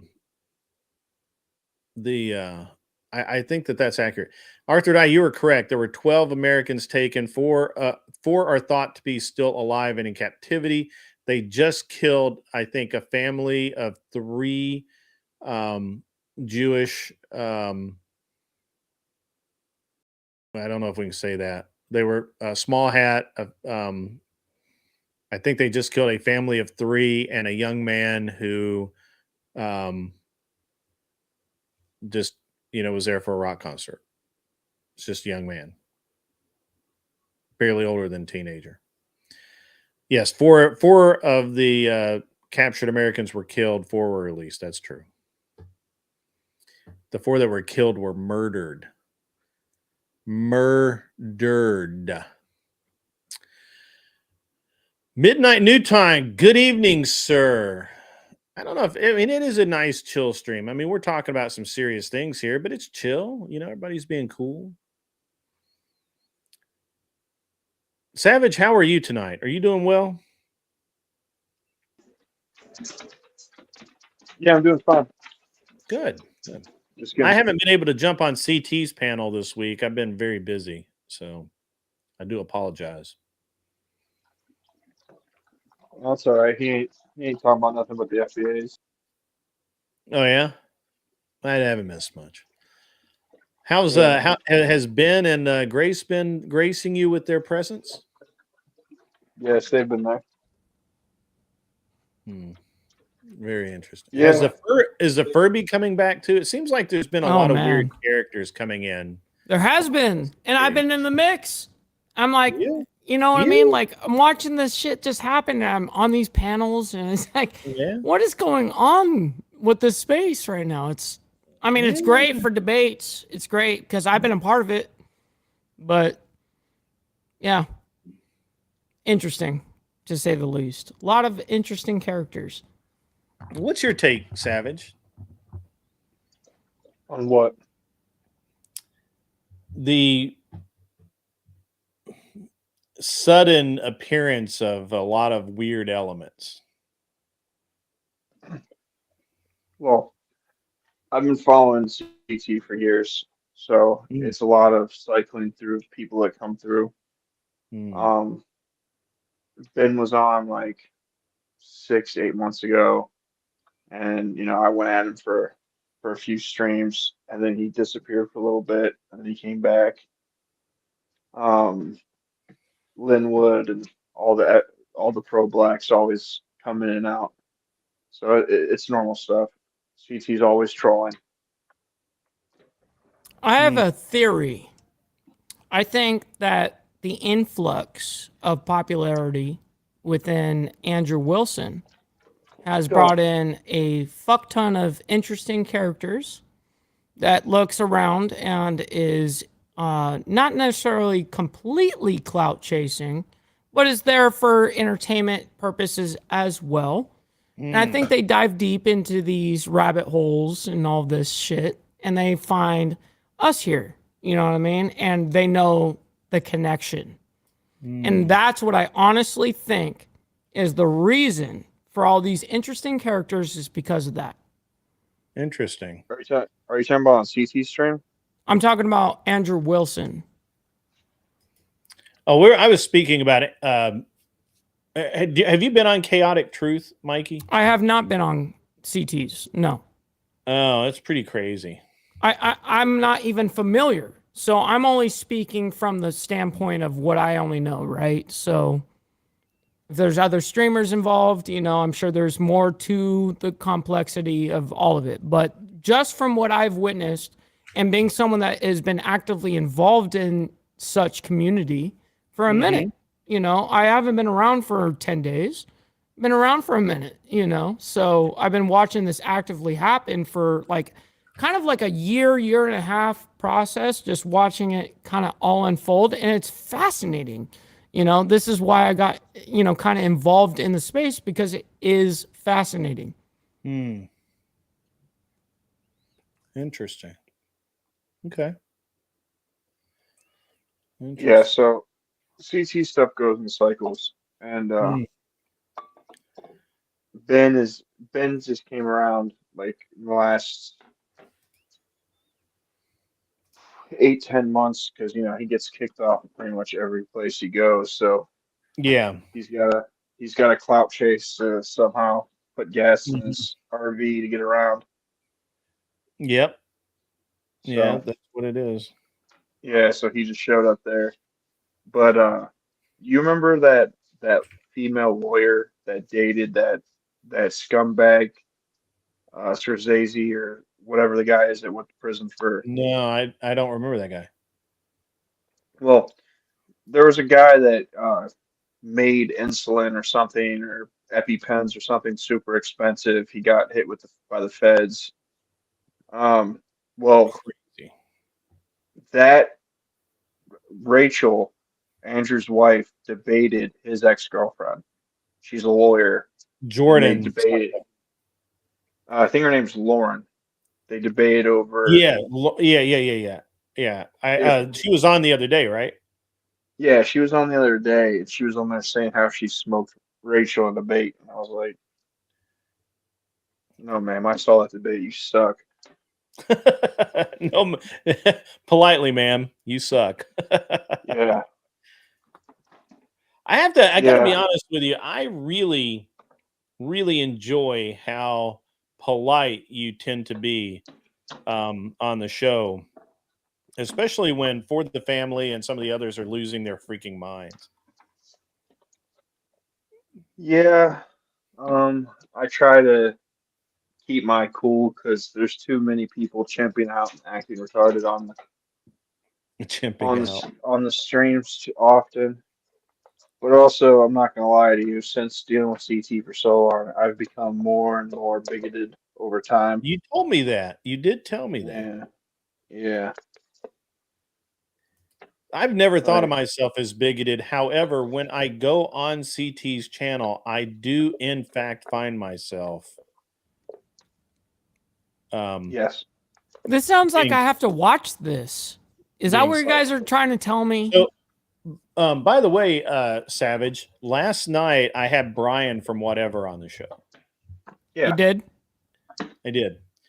And I actually recommended CT go on Whatever. That's what I heard that conversation about. Okay. Yeah.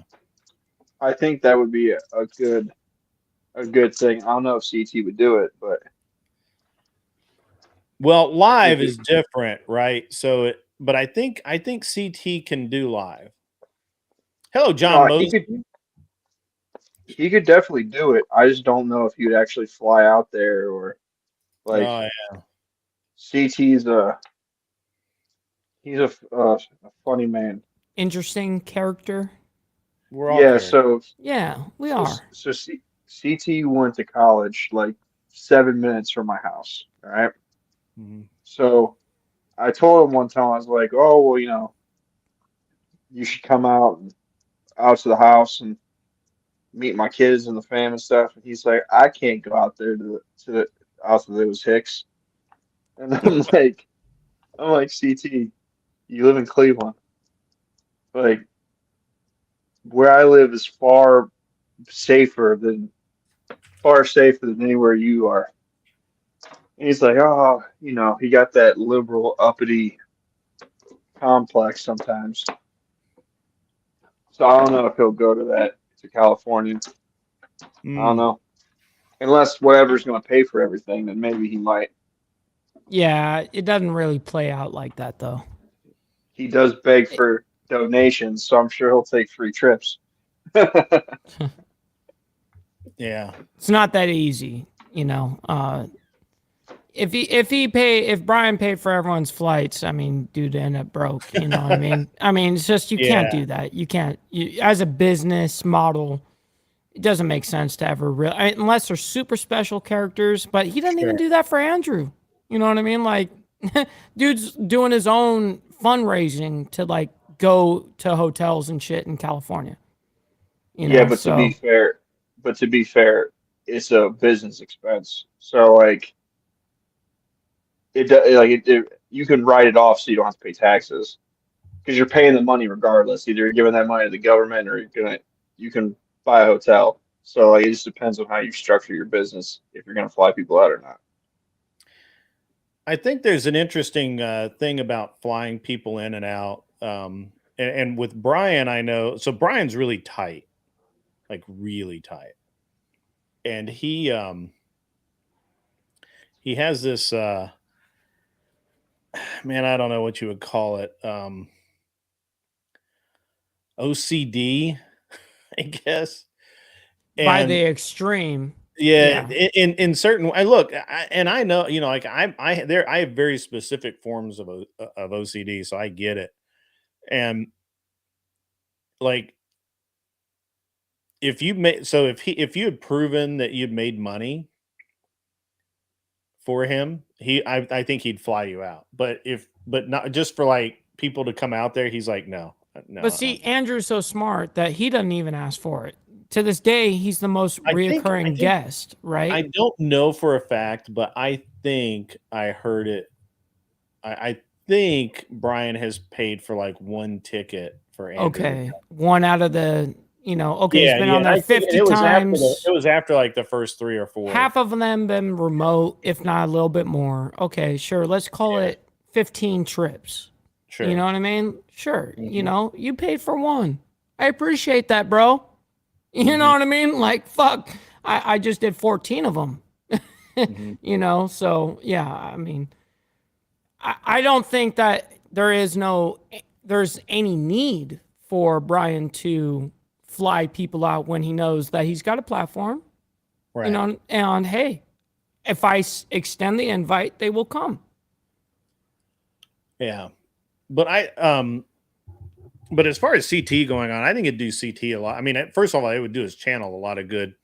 Plus, I think it would give him another format that he could be a part of, and kind of I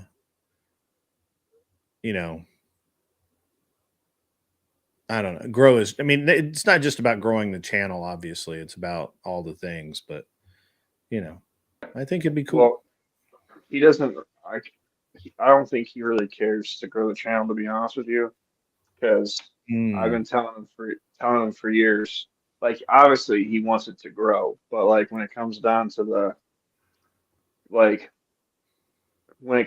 certain things that I tell him that he should do to like get the channel to pick up, I'm like I don't have a channel with that many subs, but I'm like, hey man, you gotta limit who you let on the panel sometimes. I'm like, you can't have For the Family, Linwood, Dave, 6 others, and 6 other blacks on the panel at the same time, because that literally is just them. He knows that. Them talking over each other. I'm like, you got to kind of segue them off so that like there's only 2 of them up there, because like if there's too many of them, the panel just goes into a spiral. Angry Casper, come up and tell me about that. I did see this. I'm sorry. I'm doing like 8,000 different things. But, you're doing a lot, man. It's all good. Where did he go? I get distracted sometimes.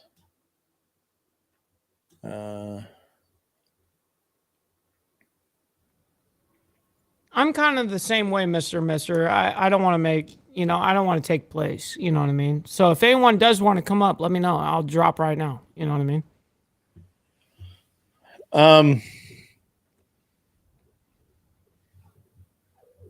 Yeah. So the thing. Oh, really? I do need a producer, John Mosman. John Mosman, you should come up as well. I always enjoy it when you're on. And we can have a little bit fuller. Everybody's being polite. This is a polite crowd, so I'm not worried about people talking over and everything. So, unlike other channels, I generally have a rule. I don't have more than 4, maybe 6 people up at a time.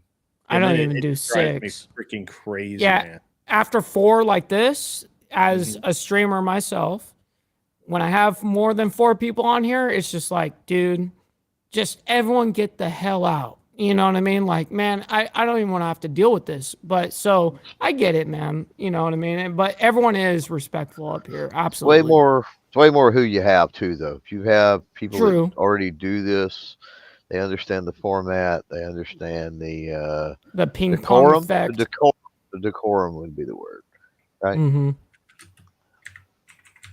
Yep, Clover Tag is accurate as all hell, as per usual. Mm-hmm.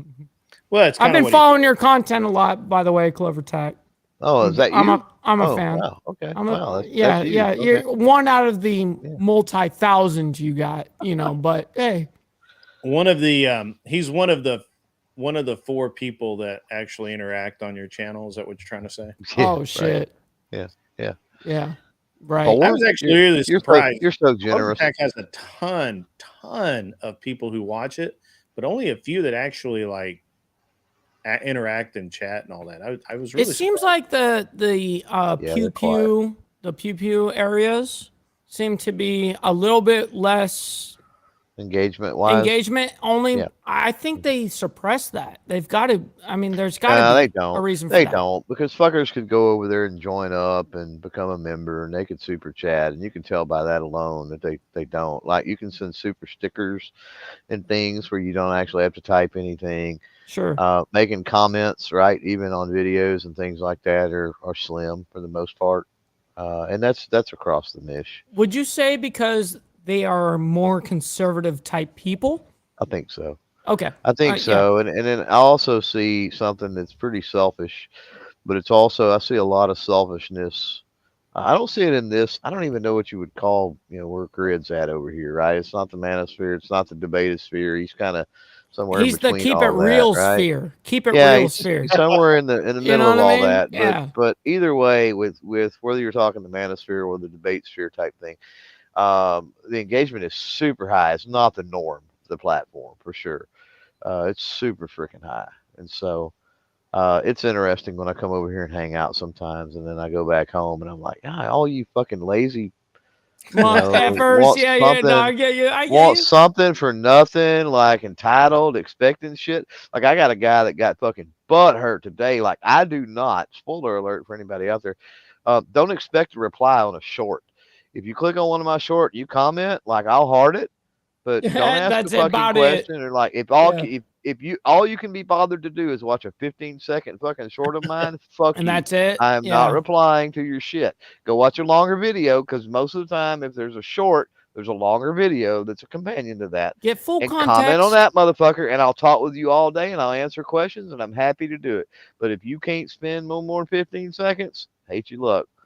And it's just, you kind of get jaded with that attitude a little bit, because you get people that think you can just drop everything and like completely redo a video because there's something they don't like, or you didn't mention something, or you need to do this video now. It's like, I hate to tell you, but this ain't, this is my channel, motherfucker. Like, right. Sorry, I don't work specifically for you. Yeah. Or they think that I have a gun. You never even sent in a donation. Like, let I don't know alone, how many times you need to do so and so with this gun, and I'm like, good. Why don't you buy me one, motherfucker? right? Like, Yeah, what the hell? you spend the money, right? Like, shit, I do what I Where do you can think with this what comes I from? I don't get got. any of that. Like, I don't get any of that. well, that's what I said. It's a completely different world over here. It's fun to come hang out because it's different. Mr. Mister says, what time is the stream? So mine are random because when the podcast seasons happen, and we're in the middle of the break right now, I schedule them according to my guests and when my guests can do them. Because a lot of times I will have gun industry people on, and they're busy. A lot of times they're CEOs or whatever, and I try to make it easy for them. So they're all scheduled. They're all pre-scheduled.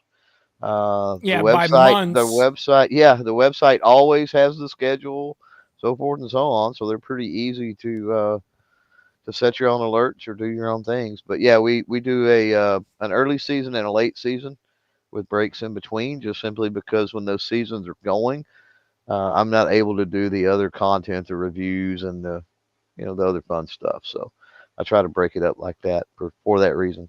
So, and thanks for asking that, Mr. Mister. Appreciate it. John Mosman. Welcome, Mr. Mosman. And right before you do, there's a big donation coming through right there. Boom. Boom. Heck yeah. A little super chat here from the great Mr. Boulay.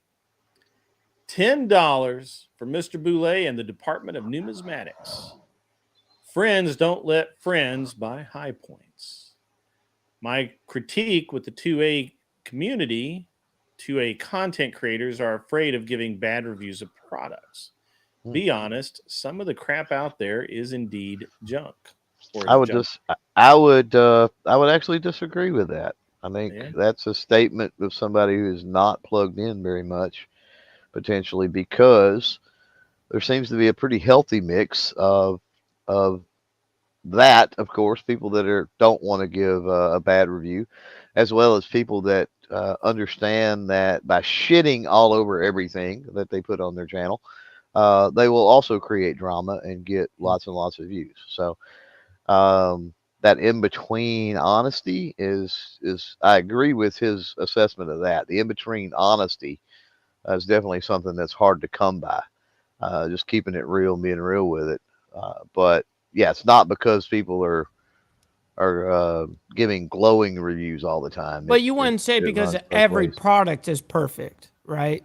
No, but I mean, here's the thing. So I can work with a product and see it for what it is, right? I'm one of those people. I may not like this, or I may not like that, but that doesn't mean that somebody else is not going to like that, right? Or that's not going to be useful for this person in this particular situation. And so why would I shit all over that if that's the case, right? It makes no sense. It when you're talking about, reviews and things like that, and whether it's good or whether it's bad, all of that shit's subjective, man.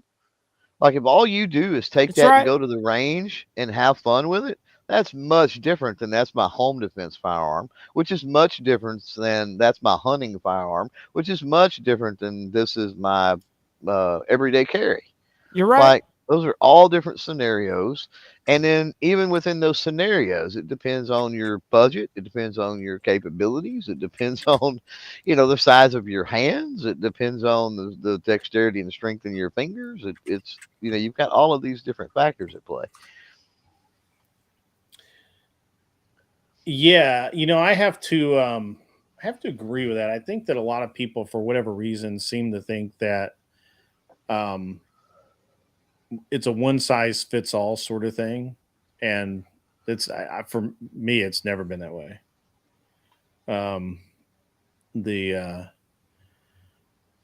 Yeah, I don't know. No, you're right. I mean, I got people that, for a small example, super small, is that I've got buddies of mine that love Glocks. For me, I hate them. I think that they are too light. I think they bounce up too high for me. you know, for me, I'm a CZ kind of guy, and so I can understand how you can go. It's all subjective to how you feel your hands, how big your hands are, how much strength you have in you behind you. I mean, there's a whole bunch of shit that goes into play in this. So I get the subjectiveness. So let me ask you this: CZ is in metal frame, as in old school 75 series, or the newer poly stuff. For instance, my favorite shooting competition pistol is CZ 75 PO1. Yeah, fuck yeah, yeah. I had a chance a few weeks back to play around. The reason I asked with the new P10, the Nocturne. I bet you enjoyed the shit out of that. I've heard the same shit from everyone else. Haven't been a P10 fan, but the Nocturne, I mean, they've really improved on things. Nice. For me personally, in my opinion, like that's one I can get on board with now. But I've always loved the old school 75, and the variants, and even the what am I thinking? Like the Jericho 941s and the Tanfoglios and all of those, that deep cut in the backstrap. Yes.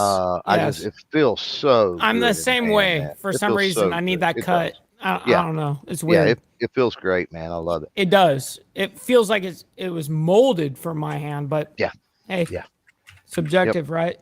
Yeah.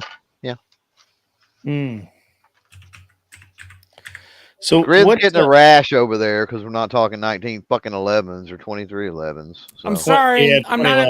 You know what? I don't make it like that. Sorry, Grid, to let you down. It's all good. I have CZs. Yeah. That's your third, fourth, fifth option. I get you.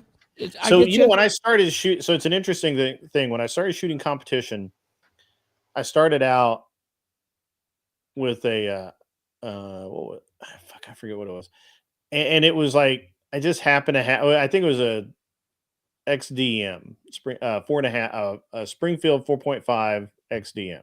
I just happened to have it, and it worked, and it was good. And I was like, you know what? I'm going to try some other stuff, and so I ended up buying almost every pistol that you could shoot competition with. Oh shit!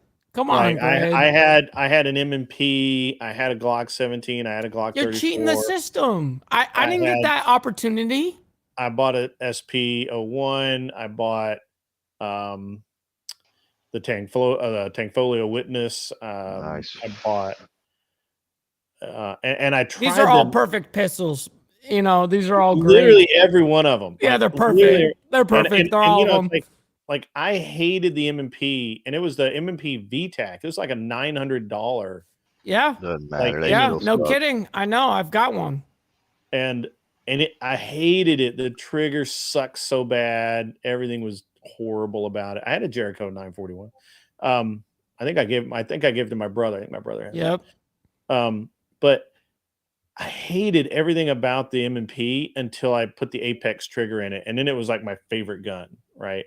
And I shot a lot of matches. I forget the trigger that I've got in my M&P currently. It's a 45, but it's like a 2.5 pound, 2.7 pound trigger, and that's stupid. That's way too light. That's not something you want to competitionally shoot. You know what I mean? But that is something that's kind of ridiculous that I got. I hate 45s. I do too, honestly. I'm a small guy. I'm 150 pounds, 5'7". Yeah, it's not, and I'm amputated. 45 is so. And I've got one leg. You know what I mean? So the recoil impulse in the right handgun, I will say that the recoil impulse on the 45 ACP to me is just awesome. Yeah. You like the recoil. You like that shit. Yeah. It's just you work it to your advantage. It's heavy. Don't get me wrong. It's heavy. It's a heavy recoil, but it's just this slow. I liken it to if you've ever shot 45-70 in a rifle. Oh, a lot of people turn up their nose and they go, "Oh my God, a 45-70," and it's a lot of recoil. Don't get me wrong, but it's that slow push. It's just that type push. It's not a snappy. It's like a slug. thing. It's like a slug feel. Yeah. And man, when it thumps steel, 45 on steel is awesome. Oh, dude, that sound is impeccable. Yeah. That's a sound I could have on a sound bite. You know Of course, what I mean? you're hitting it with a fucking sledgehammer. It aren't. Yeah, but you're right. It's just a lot of fun on the range with steel for sure. Yeah, I just so once I ran through like all of the different types, and what I was really trying to do was not buy a 2011. Like I was trying to convince myself because I had it. Sorry, so and I have to go back. I was a 1911 guy when I was in high school and college. I built 1911s when I was in college, and I built probably one of the first 200, 300 STI kits that they made back in like 90. Oh, hell yeah. Yeah. It was probably like, yeah, I mean, it was probably like 1990, 1989, 1990, somewhere along there. And I was -5, by the way. Yeah, so just so you know. Yeah. I was in college and I was building these 1911s, and back at that time, USPSA really wasn't a thing. I mean, I don't think it existed. IPSC was barely like kind of an idea.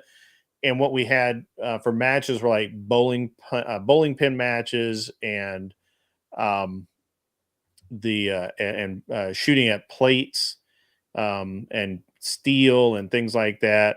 But they weren't like the matches we have today. But I got into it. It was cool.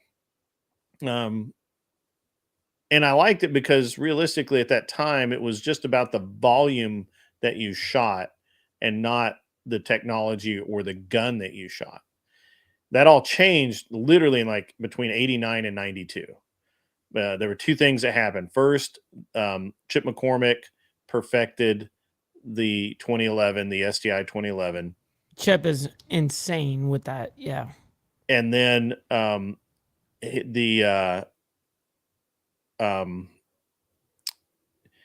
aim point mount for the 1911 came into existence.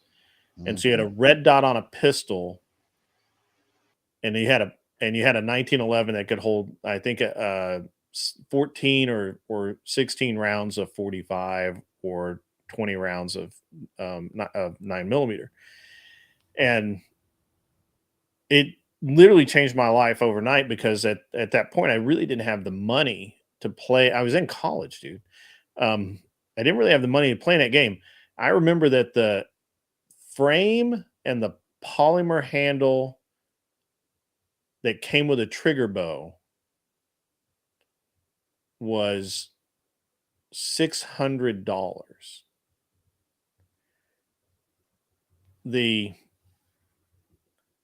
Put this in perspective, a brand new complete Colt like gold cup badass custom shop gun was like $650. Oh shit. All right. Now we've got perspective. Right. Dude, I like a Norinco, which a lot of people built competition 1911s on. A Norinco was at $199 all day, every day at every gun store. Yeah. So I put the money down. I built this this STI, and I never could get that damn thing to work right. It just never worked. And this was before there were Nowlin ramped barrels and Wilson ramped barrels, and so it was just kind of a shit show. So I built it first in 9mm, then I rebuilt it in 40, thinking that would help. It didn't. And 40 was new in like 92 or 3. Like it was the new hotness. I've got a very weird 40, by the way, but continue. Yeah. Go ahead. And so I ended up selling it to there's I think it still exists. I doubt the same people own it, but there's a gun store in near my house called Survival Arms 2, and I sold it to them as a used gun. Oh man, commission on in the window. Yeah, put it in the window. The window. I just sold it to them. I walked in and I'm like, I want to, and I walked in with that gun. I was just fed up with it. And I'm like, maybe one of your gunsmith can make it work. I can't make this thing work. It sucks. And I walked in with a gun. I walked out with like, I don't know, $800 or something, like whatever. Wow. So on a weird 40 thing, just a weird thing, I've got an Israeli military 40 Desert Eagle. Uh-huh. Isn't that like a weird, like IMI Eagle? Yes. Yes. IMI. IWI, I believe. It's the newer? Is it the Jericho? 90 something. 90 something. I don't know. Is it the Jericho Baby Eagle? 941? No, doesn't sound familiar. I would have to pull it out. I swear. I mean, it's not something that I've super studied. But you can't pull it out on this stream. But on the, I mean, it's a Deagle. It's the large frame. It's a Deagle 40 large frame. Oh wow! Yeah, you'll have to show CloverTac that. Me and CloverTac will talk. Yeah, I had this, but anyway, so I got rid of it. Jericho's 41 calibers, 9 and no, 41. This is a 40 straight. Yeah, so anyway, I got out of competition shooting right about that time because I couldn't afford an aim point. Mm-hmm. Oh man, what a different time! What a different time for grid. Right. Oh, dude. You couldn't afford it then. Nobody could, dude. Like, it drove a lot of people out of shooting. An aim point was like $1,000. Yes, it was so out of reach for normal. Back when a Toyota pickup was $7,000. Right. Whole vehicle. We're keeping this perspective here. yeah. Like, I want you to really. Yeah, like really get this economy. It would be like 7,000 or 8,000. What's up, John? By the way, hey, kind sir, how you doing? I know we've been a weird talk. I'm sorry about that, John. I'm a big fan, by the way. I'm a subscriber. Been watching you for a minute. Oh, thank you. Appreciate it. Yeah, man. Yeah, John's awesome. No, John's. He's got some brains on this guy. I know. Yeah, but that's how I got in the and I kind of quit competition shooting. I sold a bunch of the 1911s. I kept one in 45, and then I got back into it a few years ago, and I just basically I rebooted and did kind of the same thing. Talking the transition period there you're talking about with the double stacks and the aim points. I vaguely remember, a conversation with Brian Enos, which was that whole conversation was an amazing fucking conversation. I bet it was. To him talking about the transition in that time and everything. He was one that stuck to the old school as much as possible. To the earlier point you guys were talking about. Now, I'm not by any means a gun guy. I have guns and I know things. Like, I'm not like that lady here in Colorado, that politician a few years back that talked about multi-clip magazines. Like a 30 clip, 50 clip magazine. But she didn't say magazine. She said 30 clip clips. Yeah. She just didn't understand the verbiage. But and I have a story funny thing about gun shooting. I remember the first time my friend took me to it. I had no nothing about shooting except for what I saw in John Woo movies. So I remember making the smart ass remark about, so when you go in there, you can shoot 2 guns while rolling on the ground like they just do in John Woo movies, right? And everyone was like looking at me like, who the hell is this guy? It's like that moment in The Simpsons when he breaks out the gun to shoot up the beer can. Like, dude, that was that kind of reaction. But to your point about YouTube content creators and the products, I think a lot of times, a lot of people out there will fashion themselves an expert, and you usually either. So I agree with Clover. I think I don't think it's so much product, but it's people misunderstanding the use. And a lot of these gun companies, I would imagine, say, hey, as long as we get free press, they'll send something out or they'll put something out. But for the most part, because I saw a guy, and it's the weirdest thing, who was a mutual friend of mine, and he's legally blind, but he was using like a rangefinder, and he was just using all kinds of different stuff for, and then he got like the scope, and it's just kind of like, and then he's like, look how great this makes me shoot, and it's kind of like, Yeah, but like you're blind. That's the point of it, right?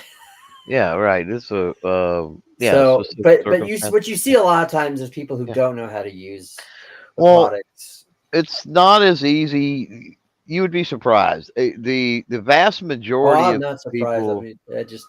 Well, I mean, maybe not. The vast majority of the gun tubers out there, they don't get anything from companies. No, The vast but they'll get like a mention, or sometimes they'll get like a gun, or they'll get like a discount on a gun. That's what I'm telling you. No, they don't. Yeah. The vast majority actually Oh, don't. they don't. Okay. Yeah. Yes. Yeah. Some of them do, but yeah, some of them I know that have. So, so you're saying a lot of times they're probably faking some of that stuff, just trying to go out there and. Some of them will get so companies do, one of a few ways. The most common way that it's done is, the company will send out a loaner. Yeah. But even for the company to send out a loaner, a lot of times you have to, depending on the channel and other things, you'll have to put a credit card up, that sort of thing. And then they'll give you the opportunity to buy it at their quote unquote media pricing, after your 90 days or whatever the period is, or you can send it back, that type of thing. Mm-hmm. It's much rarer that they just send it to you, right? And you get to, basically anything, and you get to keep it. Yeah. But I mean, it's when you start looking at it. So I fell into this thing because you have, and it's the same way with all creators. Quite honestly, I'm sure this is the same in every niche. Yeah. But you fall into this trap to where certain, audiences or whatever, or you got these creators that are just hated, Mm-hmm. And the thing is, they're hated for their content. They're not hated because they're bad people, right? And then the reverse is true too. I know beloved gun tubers that are despicable, horrible fucking people. They're absolutely terrible. Their content and their on-screen, whatever personality, they're beloved.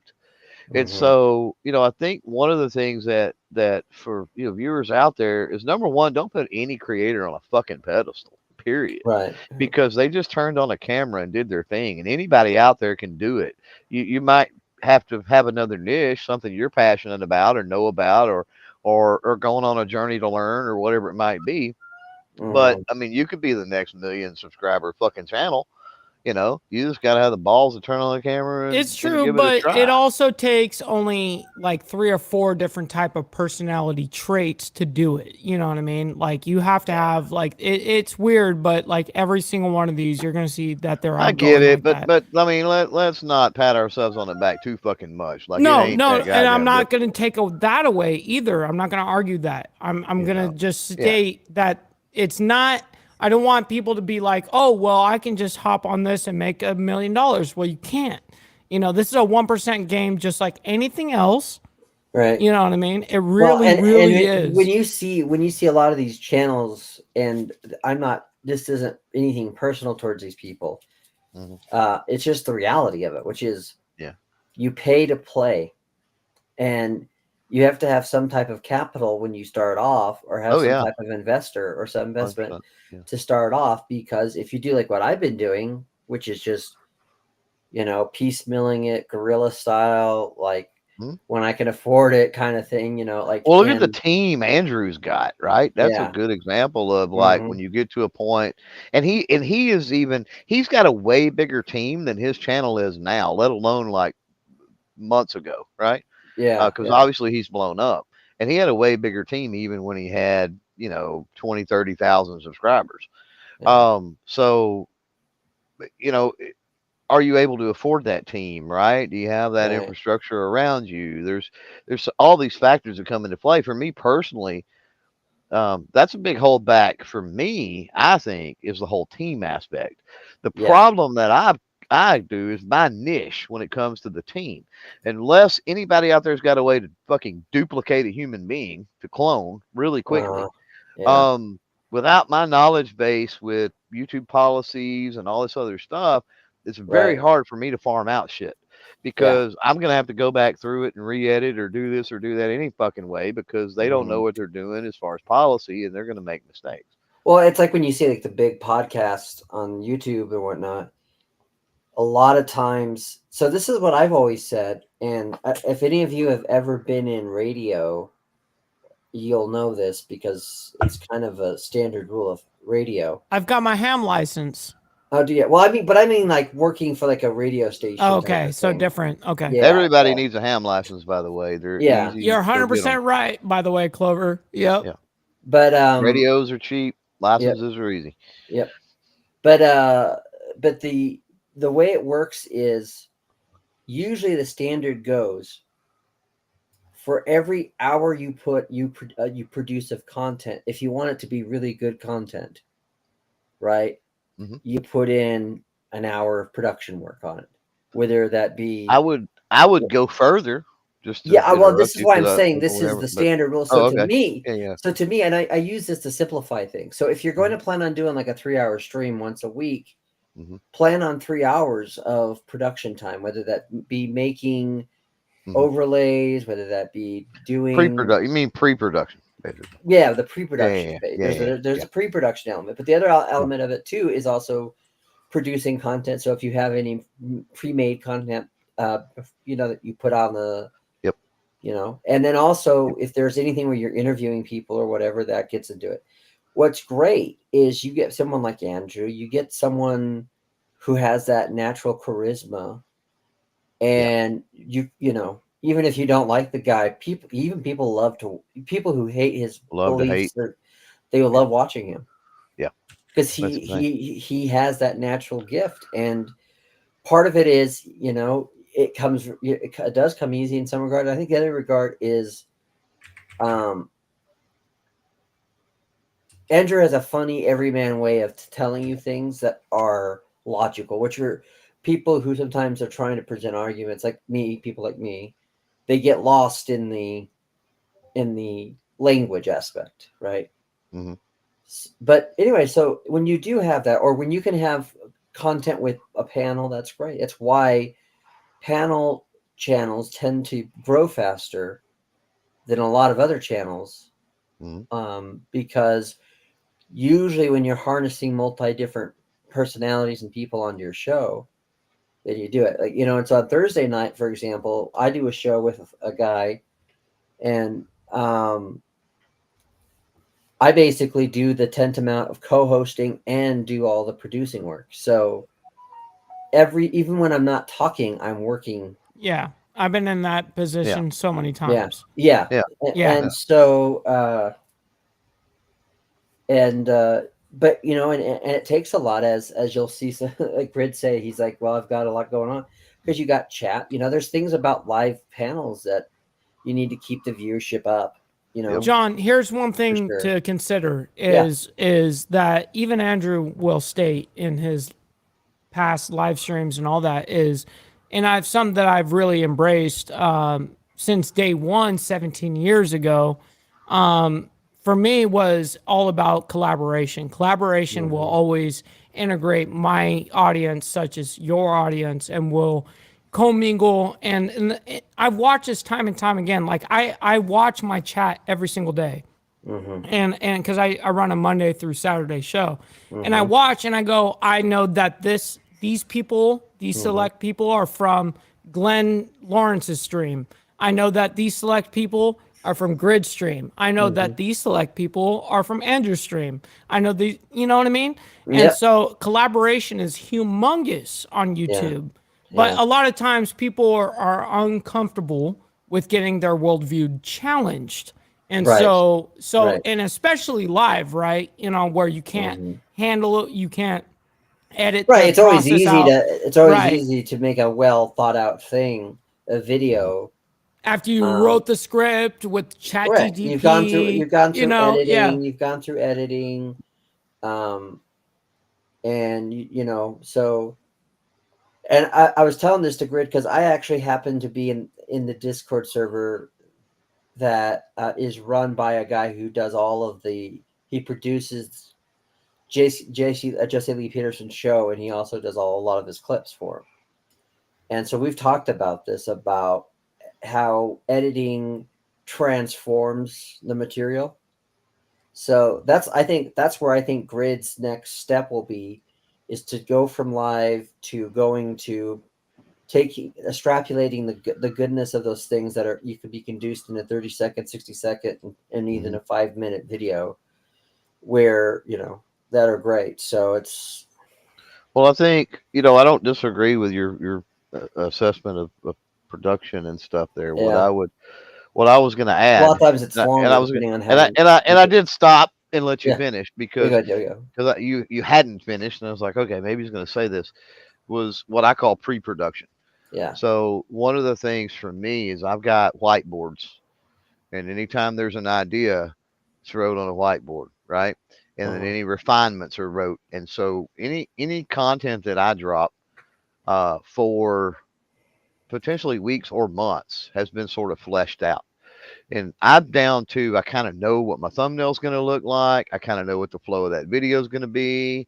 I know if I've got calls to action, how I'm going to insert those into everything. Like all of that, by the time I get to the point of pressing record, like all of that's been fleshed out over days, weeks, even months. And I think that's something that a lot of creators, done is better than none. So if you want to get into it, definitely sit down, press fucking record on the camera and go or whatever, right? That's like the first step. Yeah. For sure. Yeah. But at some point, you need to be thinking well ahead of the game, right? Well, yeah, just like you just said real quick, just not to interject too long, but just remember that your first 100 videos are going to suck. Oh, yeah, if not more than that. You know what I mean? Yeah. And then, to the collaboration thing, I warn on this all the time because you hear, if I can only get on, with Andrew, if I can only get on with this person, if I can only get on and do that. So collaboration for the sake of being fucking greedy and growing is the wrong reason to be doing a collaboration. 100%. You need to be doing collaborations because there's some type of value that it brings to your audience, and there's some kind of value that you're bringing to the other audience, right? Collaborate for the sake of the collaboration, because if you don't, you're going to get severely fucking disappointed. And I'll give you my example. I had Andrew on, right? Did a special episode just to bring Andrew in because I'm like, okay, debate tactics, and he's going to play the opposite side, kind of the anti-gun side a little bit. Then we'll get into some gun prattle and some other shit. And I didn't have extraordinary fucking numbers during that stream. And once that went into the replay world and everything else, like I might have got 500 subscribers off of that. Maybe. Fucking maybe. That's right. So if I would have went into that with a mindset of, oh man, I'm going to bring Andrew in and I'm going to end up with, thousands of subscribers out of it, I would have been. That's not genuine. There's a difference between what I call, honestly, genuine networking. That's what I call it. So like, if I align with your values, you know what I mean? And I really agree with you, such as Grid, right? For me. Okay. So for me, I watched his content, believe it or not, for months without commenting. And I just wanted to watch, observe the whole space before I start, saying that I'm like somebody in the chat, because everyone's here, like they're all known, within the respect of the space. Right. So I didn't want to just interject myself and be like, hey guys, this is how it's got to be, so you have to be respectful on that. But here's the thing with Grid, like for an example, and anybody that I align myself with, this is anecdotal, right? So anytime that has happened, it's because I really agree with what they're doing. I run parallel with that. Now, does the rest of society do that? That's, maybe not so. Maybe it's more over clout or money or being seen, whatever the case is. And that's all terrible. Those are all things I don't think that you should be doing it for any of those reasons. Right. But that is the environment we are in today. And it's really easy to now sniff that out though. Well, I really like this conversation. Let me real quick, because I didn't get to finish mine, and I think it's important to this conversation. Sure. So the example I gave was a cross niche collaboration, right? To y'all's point with everybody being here and everything else, I have been a part of. I was at 300, 500 subscribers, and like ever since that size, I've collaborated with channels. Hundreds, tens of thousands, hundreds of thousands of subscribers.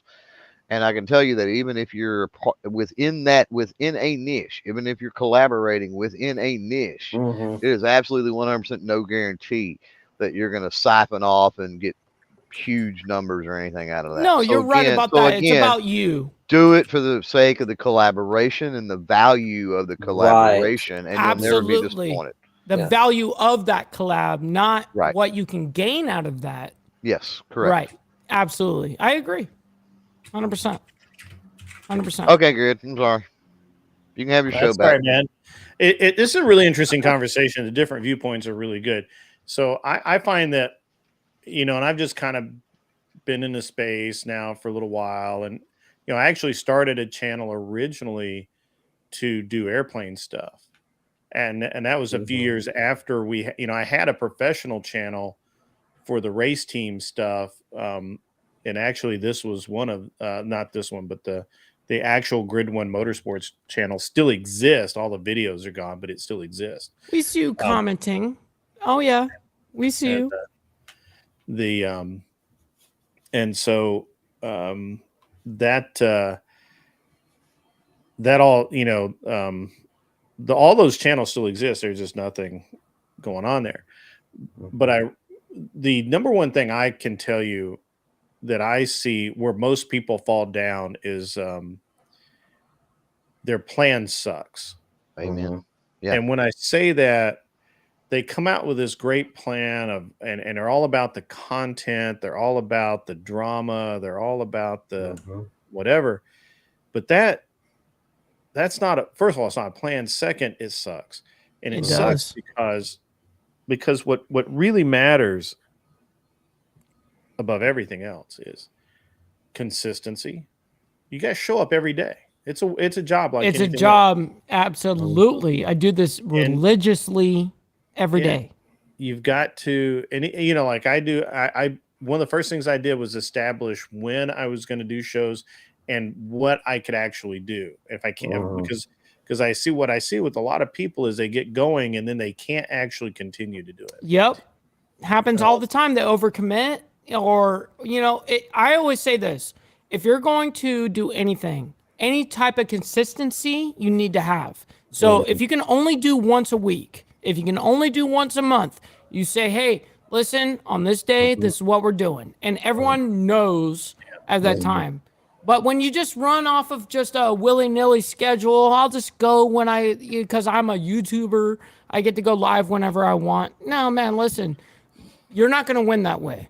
Yeah. You're just not. You may get some viewers, of course. You're gonna get some, but you're not gonna win. But see, that goes back to the issue when you bring in collaborator. Like, so on the show that I do so I technically do two shows. One with I used to stream it on mine too, but for the sake of the algorithm, I said the kind of content we do on that show isn't always conducive to the content I do on my show.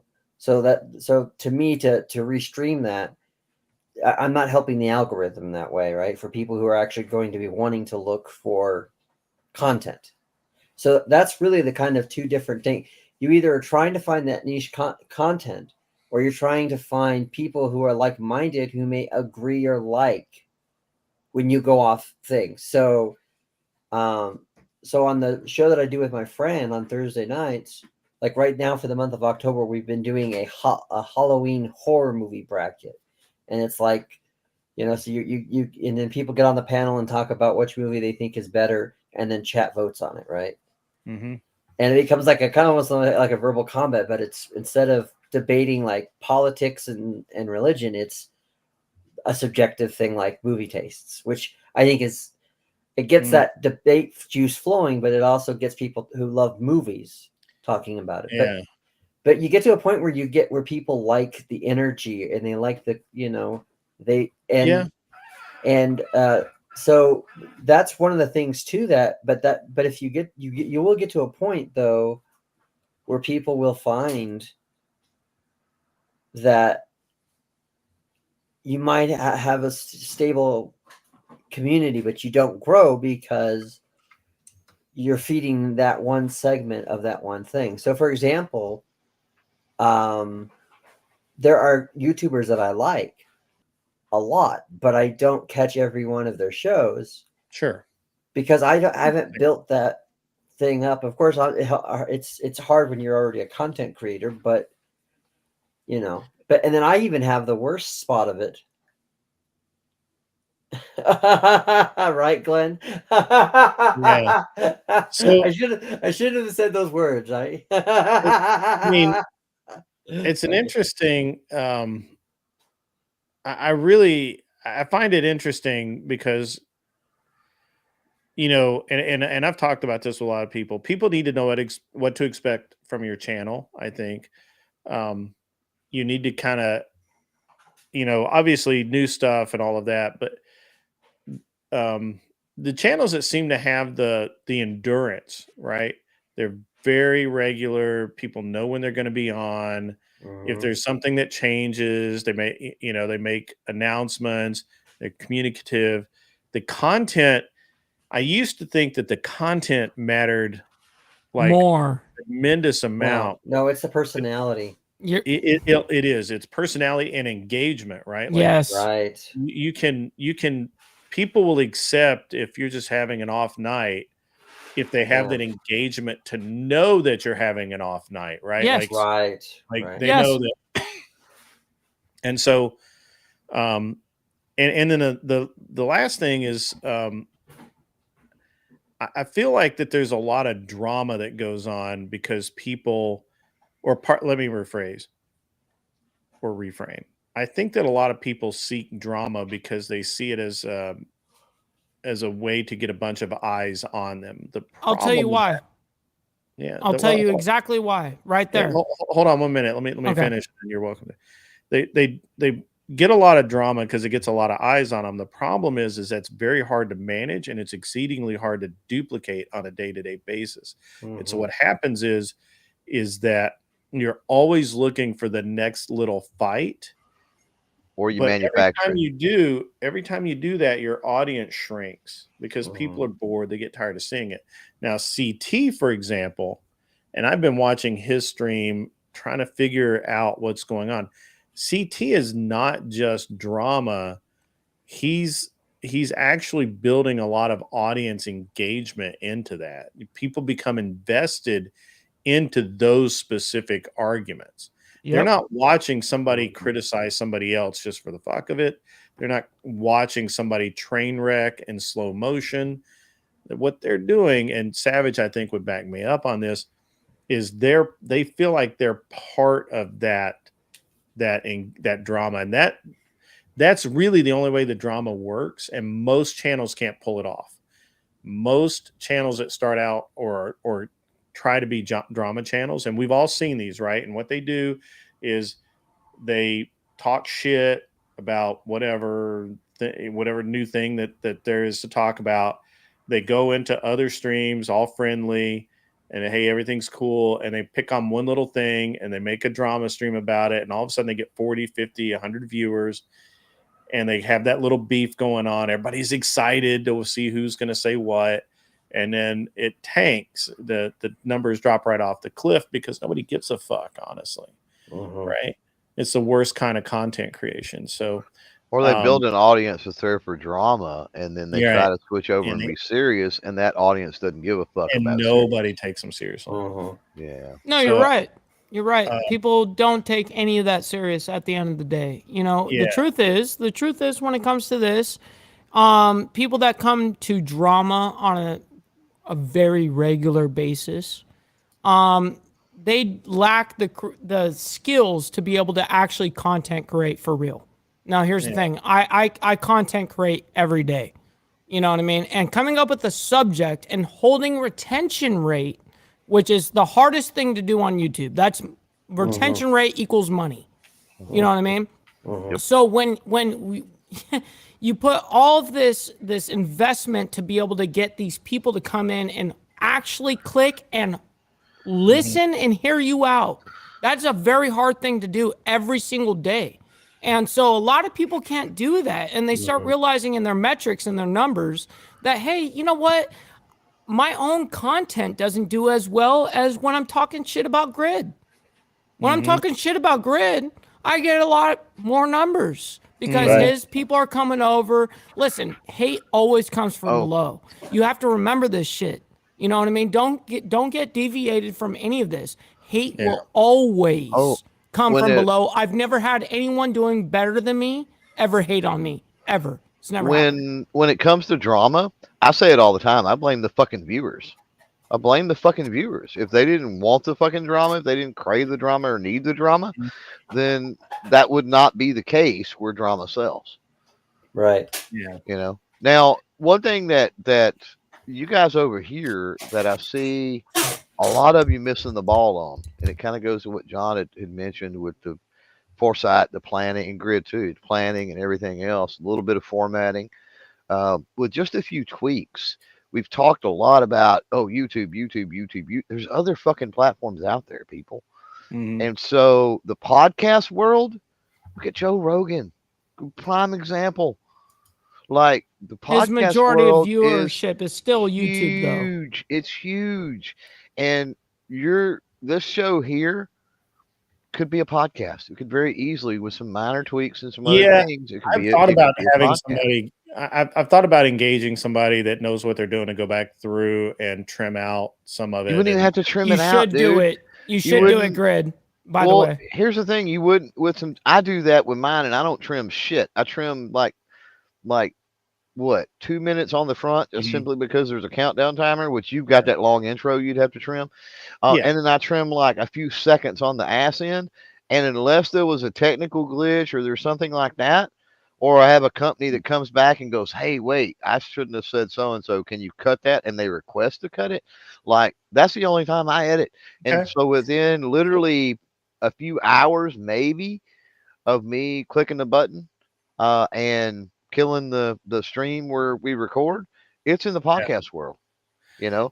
But you have to tailor the format of the show, right, in such a way that you don't have to do that. It's that planning stage and the foresight. That's my last point, actually, is that one of the things that and I've sent this to several people. I actually have a format.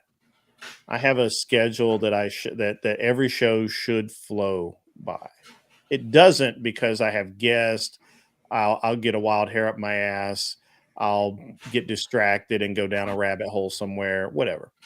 But in theory, my show, and I'm not saying your shows need to run the same, but my show, I have the intro, then I want people to fill the chat, right? And I want people talking and just relaxed and everybody cool. And that's why it's a 20-minute intro. Any longer than 20 minutes, people lose interest and wander off. Any shorter than 20 minutes, and I don't know, it just feels weird. But I have cut it down to like 15 minutes before. Still works. But fill the chat with an intro, right? Once I go live, right? I go live at the first 10 to 15 minutes is just, hey, how's everybody doing? I see this guy in the chat. I see that guy in the chat. I talked to this guy the other day. And it's just, just like I walked on stage on Friday Night Live or Saturday Night Live. And then do the next thing I do. And then I do the intro to the show, what we're going to talk about, if I'm having a guest, who that guest is going to be, and all of that. Then I bring the guest up. We have the show. Show needs to last right about 2 hours. So that puts us in at about, usually with 30 minutes left, and in 30 minutes, I either do closing comments or I would do callers. Now, what I've been doing is shortening the show to about an hour and a half, and doing an hour of callers at the end on the backside, because I want people to come up and chat and talk and engage, right? And I think it's really important. And I really like right now we're 22 minutes long, right? Or maybe a little bit longer. I haven't looked lately, but I know that because I should end the show pretty much right at 11, right?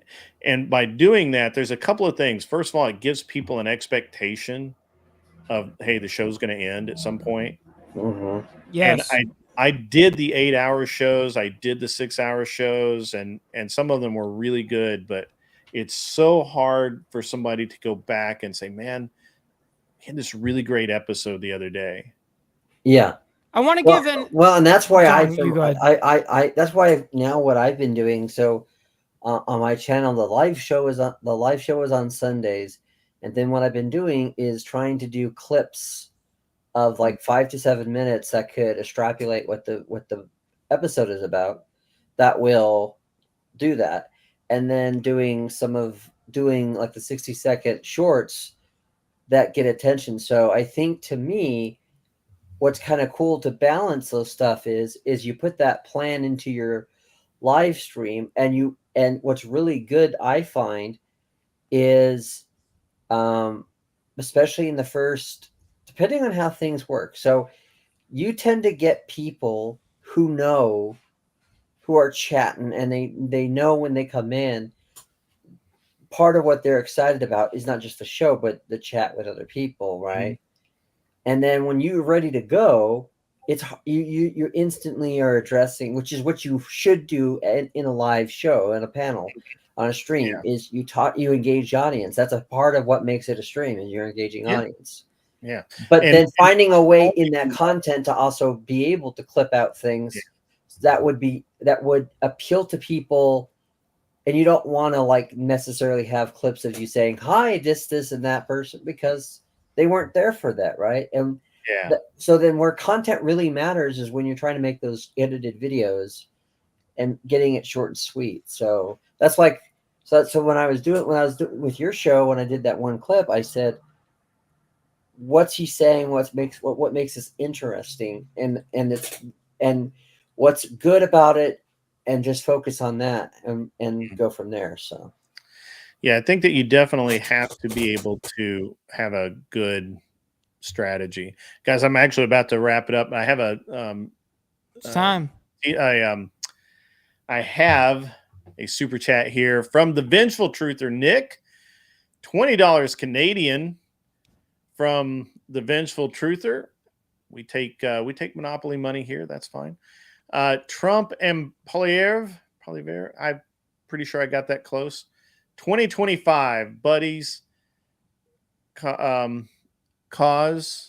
Congrats on 10K too, Grid. Yeah, actually 11K today.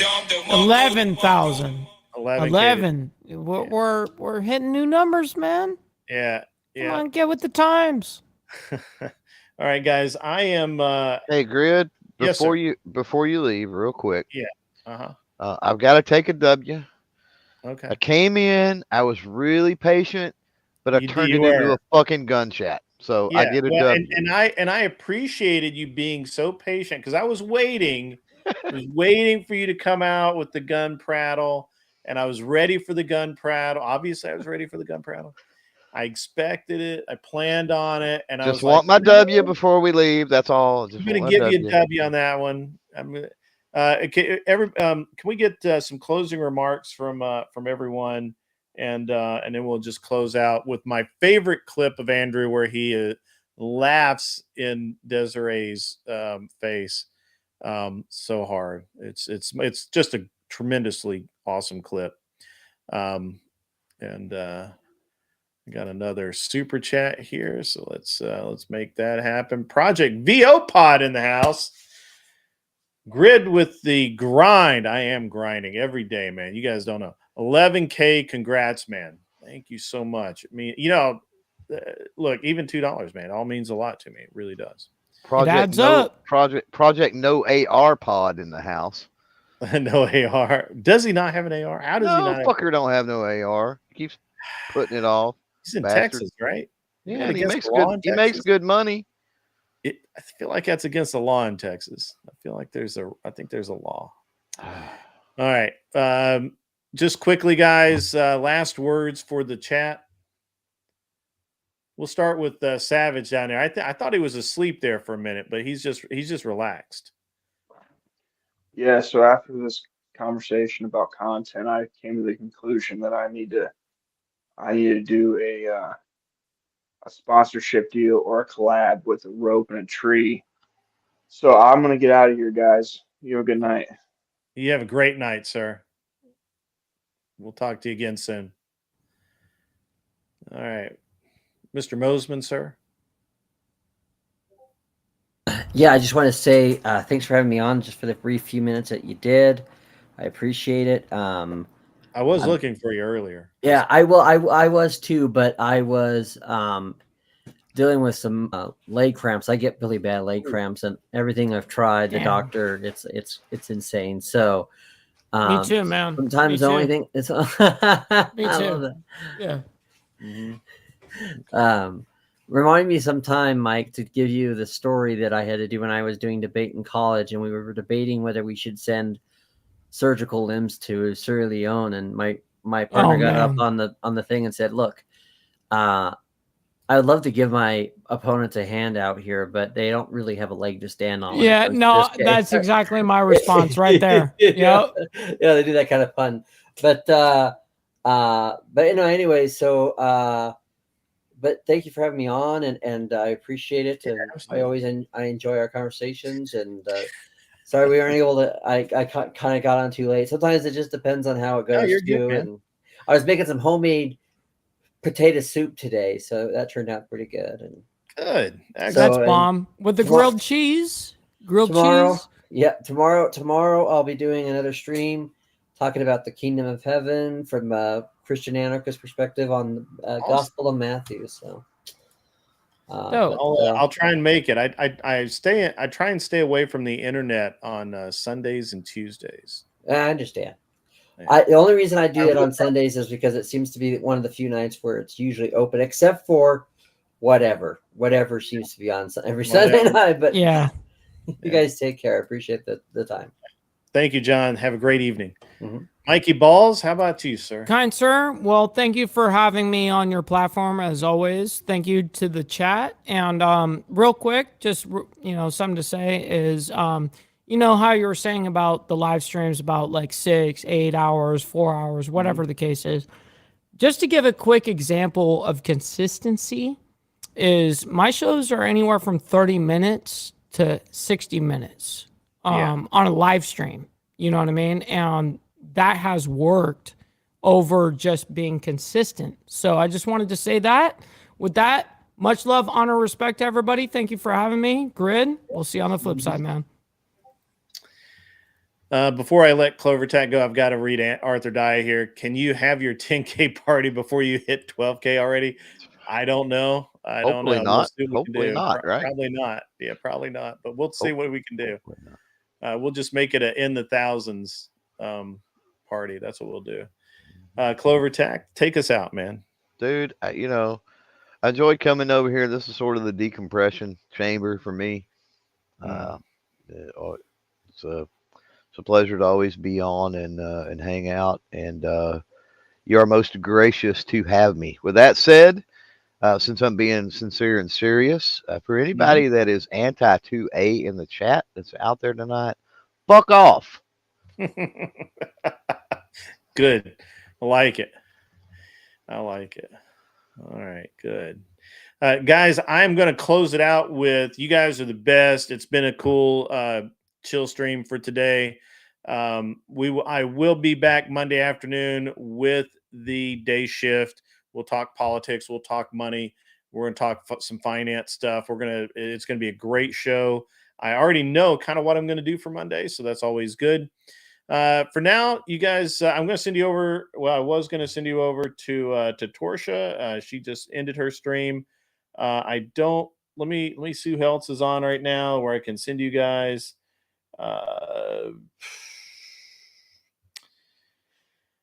I don't know. I'm just going to let you guys roll. You guys have a great rest of your night. Enjoy. I'm actually going to probably roll over to the Sarah stream really quick and just talk some shit for like 10 or 15 minutes. So all you guys get off my lawn. Be cool people. Wear glasses if you need them. And, have a great rest of your evening. Yeah, I just answered your question. Can you tell me what epistemology means? Epistemology is the study of the epistles.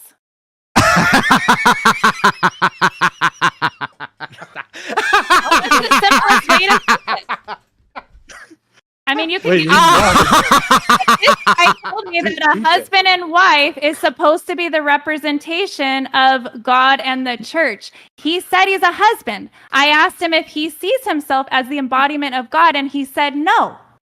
That doesn't make any sense. Wait, what is the epistles? The epistles are the apostles. Are you talking about the apostles? No, what